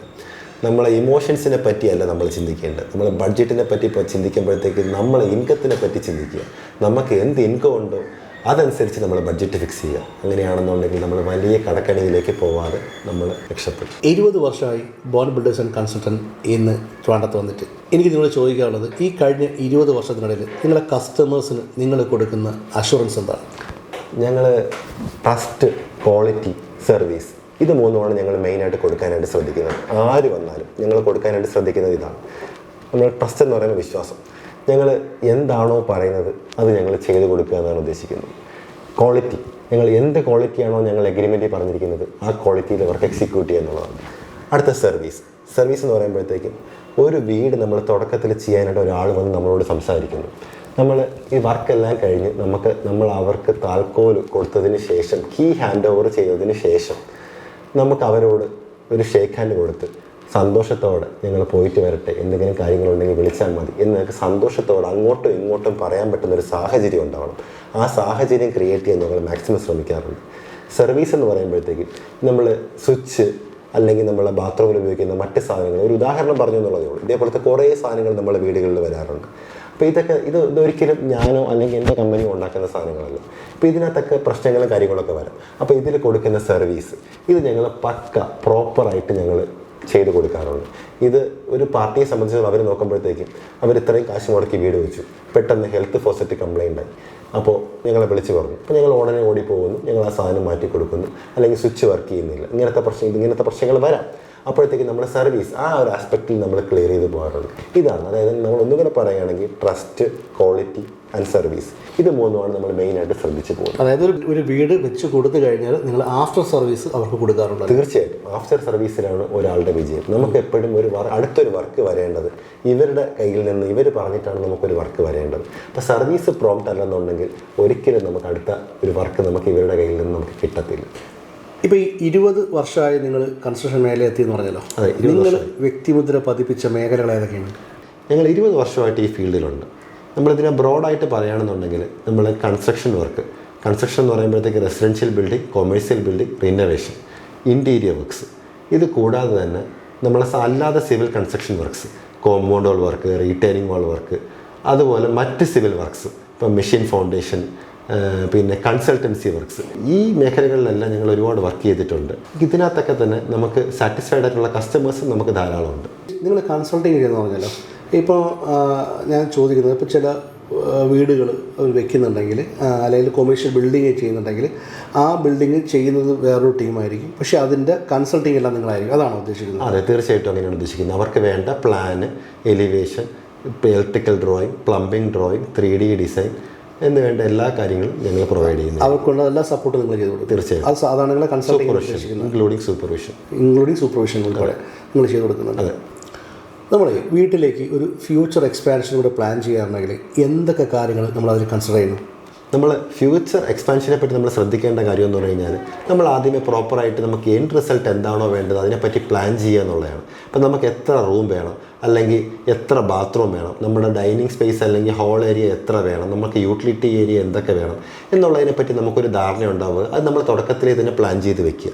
നമുക്ക് ചിലപ്പോൾ മേ ബി ബഡ്ജറ്റ് കൺസ്ട്രെയിൻസ് ഉണ്ടാവാം. അപ്പോൾ നമ്മൾ പകുതി മാത്രമേ ഇപ്പോൾ എക്സിക്യൂട്ട് ചെയ്യുന്നുണ്ടാകത്തുള്ളൂ. നമ്മൾ ഫ്യൂച്ചറിൽ നമുക്ക് എന്താണോ എക്സിക്യൂട്ട് ചെയ്യേണ്ടത് അതിനുള്ള ഹോം വർക്ക് നമ്മൾ മുന്നേ ചെയ്ത് വെക്കുക. ഫോർ എക്സാമ്പിൾ, ഇപ്പോൾ നമുക്ക് മുകളിൽ ഒരു 2 മുറിയും കൂടെ ചെയ്യണം. അപ്പോൾ അതിന് നമ്മൾ വേണ്ട ബീമുകളും കാര്യങ്ങളും എല്ലാം താഴത്തെ റൂഫ് കാസ്റ്റ് ചെയ്യുമ്പോൾ തന്നെ നമ്മൾ അത് കൂടെ ചെയ്തു പോവുക. അതിന് നമുക്ക് ഒരു ചെറിയ എക്സ്പെൻസിൻ്റെ വ്യത്യാസമേ വരത്തുള്ളൂ.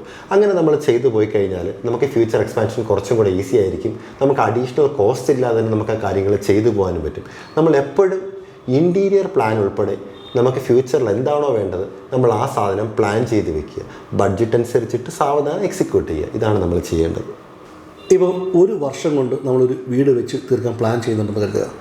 ചിലപ്പോൾ അത് ഈ ഒരു വർഷം എന്നുള്ളത് നീണ്ടു പോവുകയാണെങ്കിൽ, ഒരു 4 മാസം 5 മാസം നീണ്ടു പോവുകയാണെങ്കിൽ അത് വീട്ടുടമസ്ഥനും അതുപോലെ ചെയ്യുന്ന കൺസ്ട്രക്ഷൻ കമ്പനിക്കും ഒരുപാട് ലോസ് ഉണ്ടാകും. തീർച്ചയായിട്ടും ഉണ്ടാകും. ഇത് നമുക്ക് വരാതിരിക്കാൻ എന്തൊക്കെ ചെയ്യാൻ പറ്റും? ഇത് നല്ലൊരു ചോദ്യമാണ് ഇപ്പോൾ ഈ ചോദിച്ചിരിക്കുന്നത്. അതായത് പല കമ്പനികളും ഫേസ് ചെയ്യുന്ന പ്രശ്നവുമാണ്, പല കമ്പനികളും പല ക്ലയൻസും ഫേസ് ചെയ്യുന്ന പ്രശ്നമാണ്. അപ്പോൾ നമ്മൾ ഫോളോ ചെയ്യുന്ന ഒരു മെത്തേഡ് പറയാം. നമ്മൾ ഒരു ടോട്ടൽ പ്രൊജക്റ്റിൻ്റെ ഒരു ഷെഡ്യൂൾ ആദ്യം ഉണ്ടാക്കും. ടോട്ടൽ പ്രൊജക്റ്റ് എന്ന് പറയുമ്പോഴത്തേക്കും ടോപ്പ് ടു ബോട്ടം എല്ലാ കാര്യങ്ങളും വെച്ചൊരു ഷെഡ്യൂൾ ഉണ്ടാക്കും. അതിനുശേഷം നമ്മൾ വീക്കിലി ഷെഡ്യൂൾ ഉണ്ടാക്കും. വീക്കിലി ഷെഡ്യൂൾ ഉണ്ടാക്കിയതിന് ശേഷം നമ്മൾ ഡെയിലി ട്രാക്കിങ്ങും ചെയ്യും. ഇത് മൂന്നും കൂടെ ആകുമ്പോഴത്തേക്കും നമുക്ക് വലിയ ഡിലേയോ പ്രശ്നങ്ങളോ കാര്യങ്ങളോ ഒന്നും വരാറില്ല. നമ്മളിങ്ങനെ ഡെയിലി ട്രാക്കിംഗ് ഉൾപ്പെടെ വെക്കുമ്പോൾ അഡ്വാൻറ്റേജ് എന്ന് പറഞ്ഞു കഴിഞ്ഞാൽ മെറ്റീരിയൽ പ്രൊക്യൂർമെൻറ്റ് ഉൾപ്പെടെ എല്ലാ കാര്യങ്ങളും നമുക്ക് പ്രോപ്പർ സമയത്ത് തന്നെ നടത്തിയെടുക്കാൻ പറ്റും. ഈ ഒരു വലിയ ഡിലേ ഇല്ലാത്ത രീതിക്ക് നമുക്ക് കാര്യങ്ങൾ നടത്തിക്കൊണ്ട് പോകാനായിട്ട് കഴിയും. ഇപ്പം ഒരു വിഭാഗം ആളുകൾ വീട് വയ്ക്കാൻ ആഗ്രഹിക്കുന്നുണ്ട്, അവർക്ക് ഈ സൈറ്റിൽ എത്തിപ്പെടാൻ പറ്റത്തില്ല, അവർ NRIs ആണെന്ന് കുട്ടികൾ. അപ്പോൾ അങ്ങനെയുള്ള ആൾക്കാരെ നിങ്ങൾ എങ്ങനെ സാറ്റിസ്ഫൈ ചെയ്യിക്കാൻ പറ്റും? ഞങ്ങൾക്ക് ആക്ച്വലി NRI ക്ലയൻസ് ഞങ്ങൾക്ക് ഇപ്പം NRI ക്ലയൻസിൻ്റെ വർക്ക് ഞങ്ങൾക്ക് നടക്കുന്നുണ്ട്. ഞങ്ങൾ അവരുടെ സൈറ്റുകളിൽ ഞങ്ങൾ എക്സിക്യൂട്ട് ചെയ്യുന്ന മെത്തേഡ് ഞങ്ങൾ പറയാം.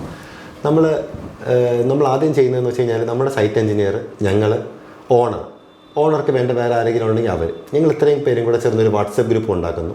ടോപ്പ് ടു ബോട്ടം എല്ലാ കാര്യങ്ങളും ഞങ്ങൾ വാട്സപ്പ് ഗ്രൂപ്പിലൂടെ ഷെയർ ചെയ്യുന്നു, ഇൻക്ലൂഡിങ് വീഡിയോസ്. അപ്പോൾ അത് അവർക്കൊരു റെഫറൻസ് വീഡിയോ ആക്കി തന്നെ വെക്കുകയും ചെയ്യും. അവർക്കൊരു ക്ലൗഡ് സ്റ്റോറേജ് ആക്കി അവർക്കത് ഫ്യൂച്ചറിൽ എന്തെങ്കിലും ആവശ്യത്തിന് പോലും അവർക്ക് വെക്കാൻ പറ്റുന്ന രീതിക്ക് വീഡിയോസും കാര്യങ്ങളും ഞങ്ങൾ അവർക്ക് എല്ലാ വർക്കിൻ്റെയും ഡീറ്റെയിൽഡായിട്ട് അയച്ചു കൊടുക്കാറുണ്ട്.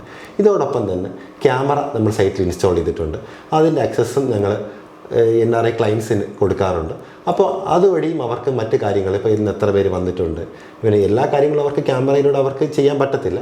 ഞങ്ങൾ ഡെയിലി രാവിലെയും വൈകിട്ടും വീഡിയോസ് അപ്ഡേറ്റ് ചെയ്ത് കൊടുക്കുന്നു. പിന്നെ അത് കൂടാതെ തന്നെ ക്യാമറയിൽ കൂടെ അവർക്ക് കാണാൻ പറ്റുന്നത് അവർക്ക് നേരിട്ട് തന്നെ കാണാനും പറ്റും. ഇങ്ങനെയാണ് നമ്മൾ അവരുടെ കാര്യങ്ങൾ നമ്മൾ മെയിൻറ്റെയിൻ ചെയ്തുകൊണ്ട് പോകുന്നത്. സാധാരണ ആളുകൾ വീട് വയ്ക്കുമ്പോൾ ഉണ്ടാകുന്ന 2 മിസ്റ്റേക്കുകൾ ഒന്ന് പറയാമോ?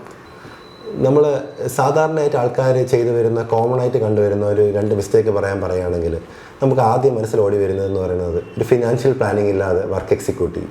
അപ്പോഴത്തേക്കും വർക്ക് ഏതെങ്കിലും ഒരു സാഹചര്യത്തിൽ വരുമ്പോൾ നിന്നു പോകും.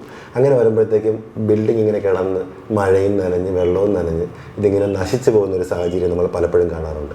അതൊരു മിസ്റ്റേക്കാണ്. പിന്നെ നമ്മൾ കാണുന്നത് നമുക്ക് എൻഡ് വരെയുള്ള ഒരു പ്ലാൻ ഇല്ലാതെ വർക്ക് സ്റ്റാർട്ട് ചെയ്യുക എന്നുള്ളതാണ്. അങ്ങനെ വരുമ്പോഴത്തേക്കും ഭാവിയിൽ ഇപ്പോൾ നമ്മൾ തുടക്കത്തിലൊരു ഫേസിൽ ചെയ്ത് നിർത്തി, പിന്നീട് ഭാവിയിൽ നമുക്ക് ഇൻറ്റീരിയർ വർക്കും മറ്റുമൊക്കെ ചെയ്യുമ്പോഴത്തേക്കും ഒരുപാട് റീവർക്കും കാര്യങ്ങളൊക്കെ ആവശ്യമായിട്ട് വരും. അപ്പോഴത്തേക്കും ഒരു പ്രോപ്പർ പ്ലാനോടുകൂടി ആദ്യമേ നമ്മളിത് എക്സിക്യൂട്ട് ചെയ്ത് കഴിഞ്ഞാൽ ആ പ്രശ്നങ്ങളൊന്നും നമുക്കിത് വരത്തില്ല. സോ എൻ്റെ ഒരു പേഴ്സണൽ അഭിപ്രായത്തിൽ ടോട്ടൽ പ്ലാനോടുകൂടി വർക്ക് തുടങ്ങുക, ഫിനാൻഷ്യൽ പ്ലാനിങ്ങും പ്രോപ്പറായിട്ടുണ്ടായിരിക്കുക. ഇതാണ് നമ്മൾ ചെയ്യേണ്ടത്. ഇപ്പം നമുക്ക് ഇൻസ്റ്റൻ്റായിട്ട് ഒരുപാട് വീടിൻ്റെ പ്ലാൻ അവൈലബിൾ ആണ്. അങ്ങനെ ഒരു ഇൻസ്റ്റൻ്റായിട്ടുള്ള പ്ലാൻ എടുത്ത് വീട് വയ്ക്കുന്നതിനെ പറ്റിയിട്ട് നിങ്ങളുടെ അഭിപ്രായം എന്താണ്? ഈ AI പോലെയുള്ള പ്ലാറ്റ്ഫോമുകളിൽ ഇൻസ്റ്റൻ്റായിട്ട് നമുക്ക് ഒരുപാട് സാധനങ്ങൾ അവൈലബിൾ ആണ്. അത് ഒരു പരിധി വരെ നമുക്കത് വർക്കൗട്ട് ആവുക തന്നെ ചെയ്യും. പക്ഷേ നമുക്കതിനകത്ത് ശ്രദ്ധിക്കേണ്ട കാര്യങ്ങളെന്ന് പറയുമ്പോഴത്തേക്കും നമ്മുടെ ബിൽഡിങ്ങിൽ നമ്മുടെ പ്ലോട്ടിന് അനുയോജ്യമായിട്ടുള്ള, നമ്മുടെ പ്ലോട്ടിൻ്റെ അളവുകൾക്ക് അനുയോജ്യമായിട്ടുള്ള ഒരു സംഭവം നമ്മൾ സെറ്റ് ചെയ്തെടുക്കുക എന്നുള്ളതാണ്. ഇപ്പോൾ ഷേപ്പോ കാര്യങ്ങളോ ഒക്കെ നമുക്ക് അതിൽ നിന്ന് നോക്കിയെടുക്കുന്നതിന് തെറ്റില്ല. പക്ഷേ നമുക്ക് ഒരു ഡിസൈനറിനെ കൊണ്ട് നമുക്ക് ഇഷ്ടപ്പെട്ട സാധനങ്ങളും മറ്റു കാര്യങ്ങളും അതിനകത്ത് നിന്ന് എടുത്തതിന് ശേഷം ഒരു ഡിസൈനറിനെ കൊണ്ട് പ്രോപ്പറായിട്ട് നമ്മളെ building, Kerala municipality building rule അനുസരിച്ചിട്ട് സെറ്റ് ബാക്കുകൾ വിടേണ്ടതൊക്കെ വിട്ട് നമുക്ക് അതിനുള്ളിൽ എത്ര ഏരിയ നമുക്ക് ഉപയോഗിക്കാൻ പറ്റും, അത് നമ്മളെ പ്ലോട്ടിൻ്റെ ഡയമെൻഷൻ അനുസരിച്ചിട്ട് അതിനെ വരച്ചെടുക്കുകയാണ് നമ്മൾ ചെയ്യേണ്ടത്. ഇപ്പോൾ നമ്മുടെ നാട്ടിൽ ട്രെൻഡിങ് ആയിക്കൊണ്ടിരിക്കുന്ന ഒരു സാധനമാണ് ഓപ്പൺ കിച്ചൺ. ഈ ഓപ്പൺ കിച്ചനെ പറ്റിയിട്ട് നിങ്ങളുടെ അഭിപ്രായം എന്താണ്? ഇപ്പോൾ ഓപ്പൺ കിച്ചനെ പറ്റി എൻ്റെ ഒരു അഭിപ്രായം പറയുകയാണെങ്കിൽ ഇതിനകത്ത് നമുക്ക് നോക്കുമ്പോഴത്തേക്ക് ഓരോരുത്തരുടെ ലൈഫ് സ്റ്റൈലാണ് അതിനകത്ത് ഫാക്ടറായിട്ട് വരുന്നത്. ഇപ്പം വെസ്റ്റേൺ സ്റ്റൈലിൽ ജീവിക്കുന്ന ഒരാളെ സംബന്ധിച്ചിടത്തോളം അവർക്ക് ഓപ്പൺ കിച്ചൺ കോൺസെപ്റ്റ് വളരെ സ്യൂട്ടായിരിക്കും. അതിന് കാര്യം എന്ന് വെച്ച് കഴിഞ്ഞാൽ അവരൊരുപാട് സ്മെല്ല് വരുന്ന രീതിക്കുള്ള ഭക്ഷണങ്ങൾ ഉണ്ടാക്കുകയോ അങ്ങനത്തെ കാര്യങ്ങളൊന്നും ചെയ്യുന്നില്ല. അവർ ക്വിക്കായിട്ട് ബ്രേക്ക്ഫാസ്റ്റോ കാര്യങ്ങളോ ഉണ്ടാക്കുന്നു, അവരത് കഴിക്കുന്നു, പോകുന്നു. അതേസമയം നമ്മുടെ ഗ്രാമീണ അന്തരീക്ഷത്തിൽ ജീവിക്കുന്ന ഒരാൾക്കാരെ പറ്റി ചിന്തിക്കുകയാണെങ്കിൽ അവരുടെ കേസ് എടുക്കുകയാണെങ്കിൽ അവരെ സംബന്ധിച്ചിടത്തോളം പറയുകയാണെങ്കിൽ ഓപ്പൺ കിച്ചൺ എന്ന് പറയുമ്പോഴത്തേക്കും അവരെന്തെങ്കിലും ഭക്ഷണമൊക്കെ പാകം ചെയ്യുമ്പോഴത്തേക്കും വീട് മുഴുവൻ സ്മെല്ല് വരുന്ന രീതിയിലേക്ക് അത് മാറും. അപ്പോൾ അങ്ങനെ വരുമ്പോഴത്തേക്കും അതൊരിക്കലും അത് സ്യൂട്ട് ആവത്തുമില്ല. അപ്പം കേസ് ടു കേസ് അത് മാറിക്കൊണ്ടിരിക്കും. ഓപ്പൺ കിച്ചൺ നല്ലതാണോ അഴുക്കിയാണോ എന്നുള്ളതല്ല, അത് ഓരോ വ്യക്തിഗതമാണ്. അത് ഓരോ വ്യക്തിക്കും, ചില വ്യക്തികൾക്ക് അത് സ്യൂട്ടാവും, ചില വ്യക്തികൾക്ക് അത് സ്യൂട്ടാവത്തില്ല. അത് ഓരോ അവരുടെ ലൈഫ് സ്റ്റൈൽ അനുസരിച്ചാണ് നമ്മൾ താല്പര്യത്തിനനുസരിച്ചിട്ട് തീരുമാനിക്കണം. അതെ, തീർച്ചയായിട്ടും. ഒരു വീട് വയ്ക്കാൻ പ്ലാൻ ചെയ്യുന്നുണ്ടെങ്കിൽ നിങ്ങൾ നല്ല എക്സ്പീരിയൻസ്ഡ് ആയിട്ടുള്ള ഒരു കൺസ്ട്രക്ഷൻ ടീമുമായിട്ട് ബന്ധപ്പെടുന്നതാണ് നല്ലത്. ഞങ്ങൾ ബോൺ ബിൽഡേഴ്സ് ആൻഡ് കൺസൾട്ടൻസ്, ഞങ്ങളെ കോൺടാക്ട് നമ്പറും കാര്യങ്ങളും ഞങ്ങൾ ഡിസ്ക്രിപ്ഷനിൽ കൊടുത്തിട്ടുണ്ട്. അതേപോലെ തന്നെ കൺസ്ട്രക്ഷൻ റിലേറ്റ് ചെയ്ത് നിങ്ങൾക്കുള്ള എന്ത് ക്വയറീസും എന്ത് വർക്കുമായിട്ട് ബന്ധപ്പെട്ടിട്ടുള്ള കാര്യങ്ങളാണെങ്കിലും എന്താണെങ്കിലും നിങ്ങൾക്ക് ഞങ്ങളെ കോൺടാക്ട് ചെയ്യാം. Please feel free to contact us. അപ്പോൾ എനിക്കിതാണ് പറയാനുള്ളത്. നിങ്ങളൊരു വീട് വയ്ക്കുകയാണെങ്കിൽ വീട് എന്ന് പറയുന്നത് നമ്മുടെ ഒരു സ്വപ്നമാണ്. ഇതിനു വേണ്ടിയിട്ട് നമ്മുടെ ലൈഫിൽ വലിയൊരു തുക ബഡ്ജറ്റ് നമ്മൾ ചിലവാക്കുന്നുണ്ട്. അപ്പോൾ അതിനു വേണ്ടി ചിലവാക്കുന്ന പൈസ എന്ന് പറയുന്നത് ഒരിക്കലും നഷ്ടം ഉണ്ടാകാൻ പാടില്ല. നിങ്ങൾ ഏറ്റവും നല്ലൊരു കൺസ്ട്രക്ഷൻ ടീമുമായിട്ട് ബന്ധപ്പെട്ടതിന് ശേഷം മാത്രം നിങ്ങളുടെ വീടിൻ്റെ പണി ആരംഭിക്കുക. പുതിയൊരു വീഡിയോയുമായിട്ട് നമുക്ക് വീണ്ടും കാണാം. അതുവരെയും ഗുഡ് ബൈ.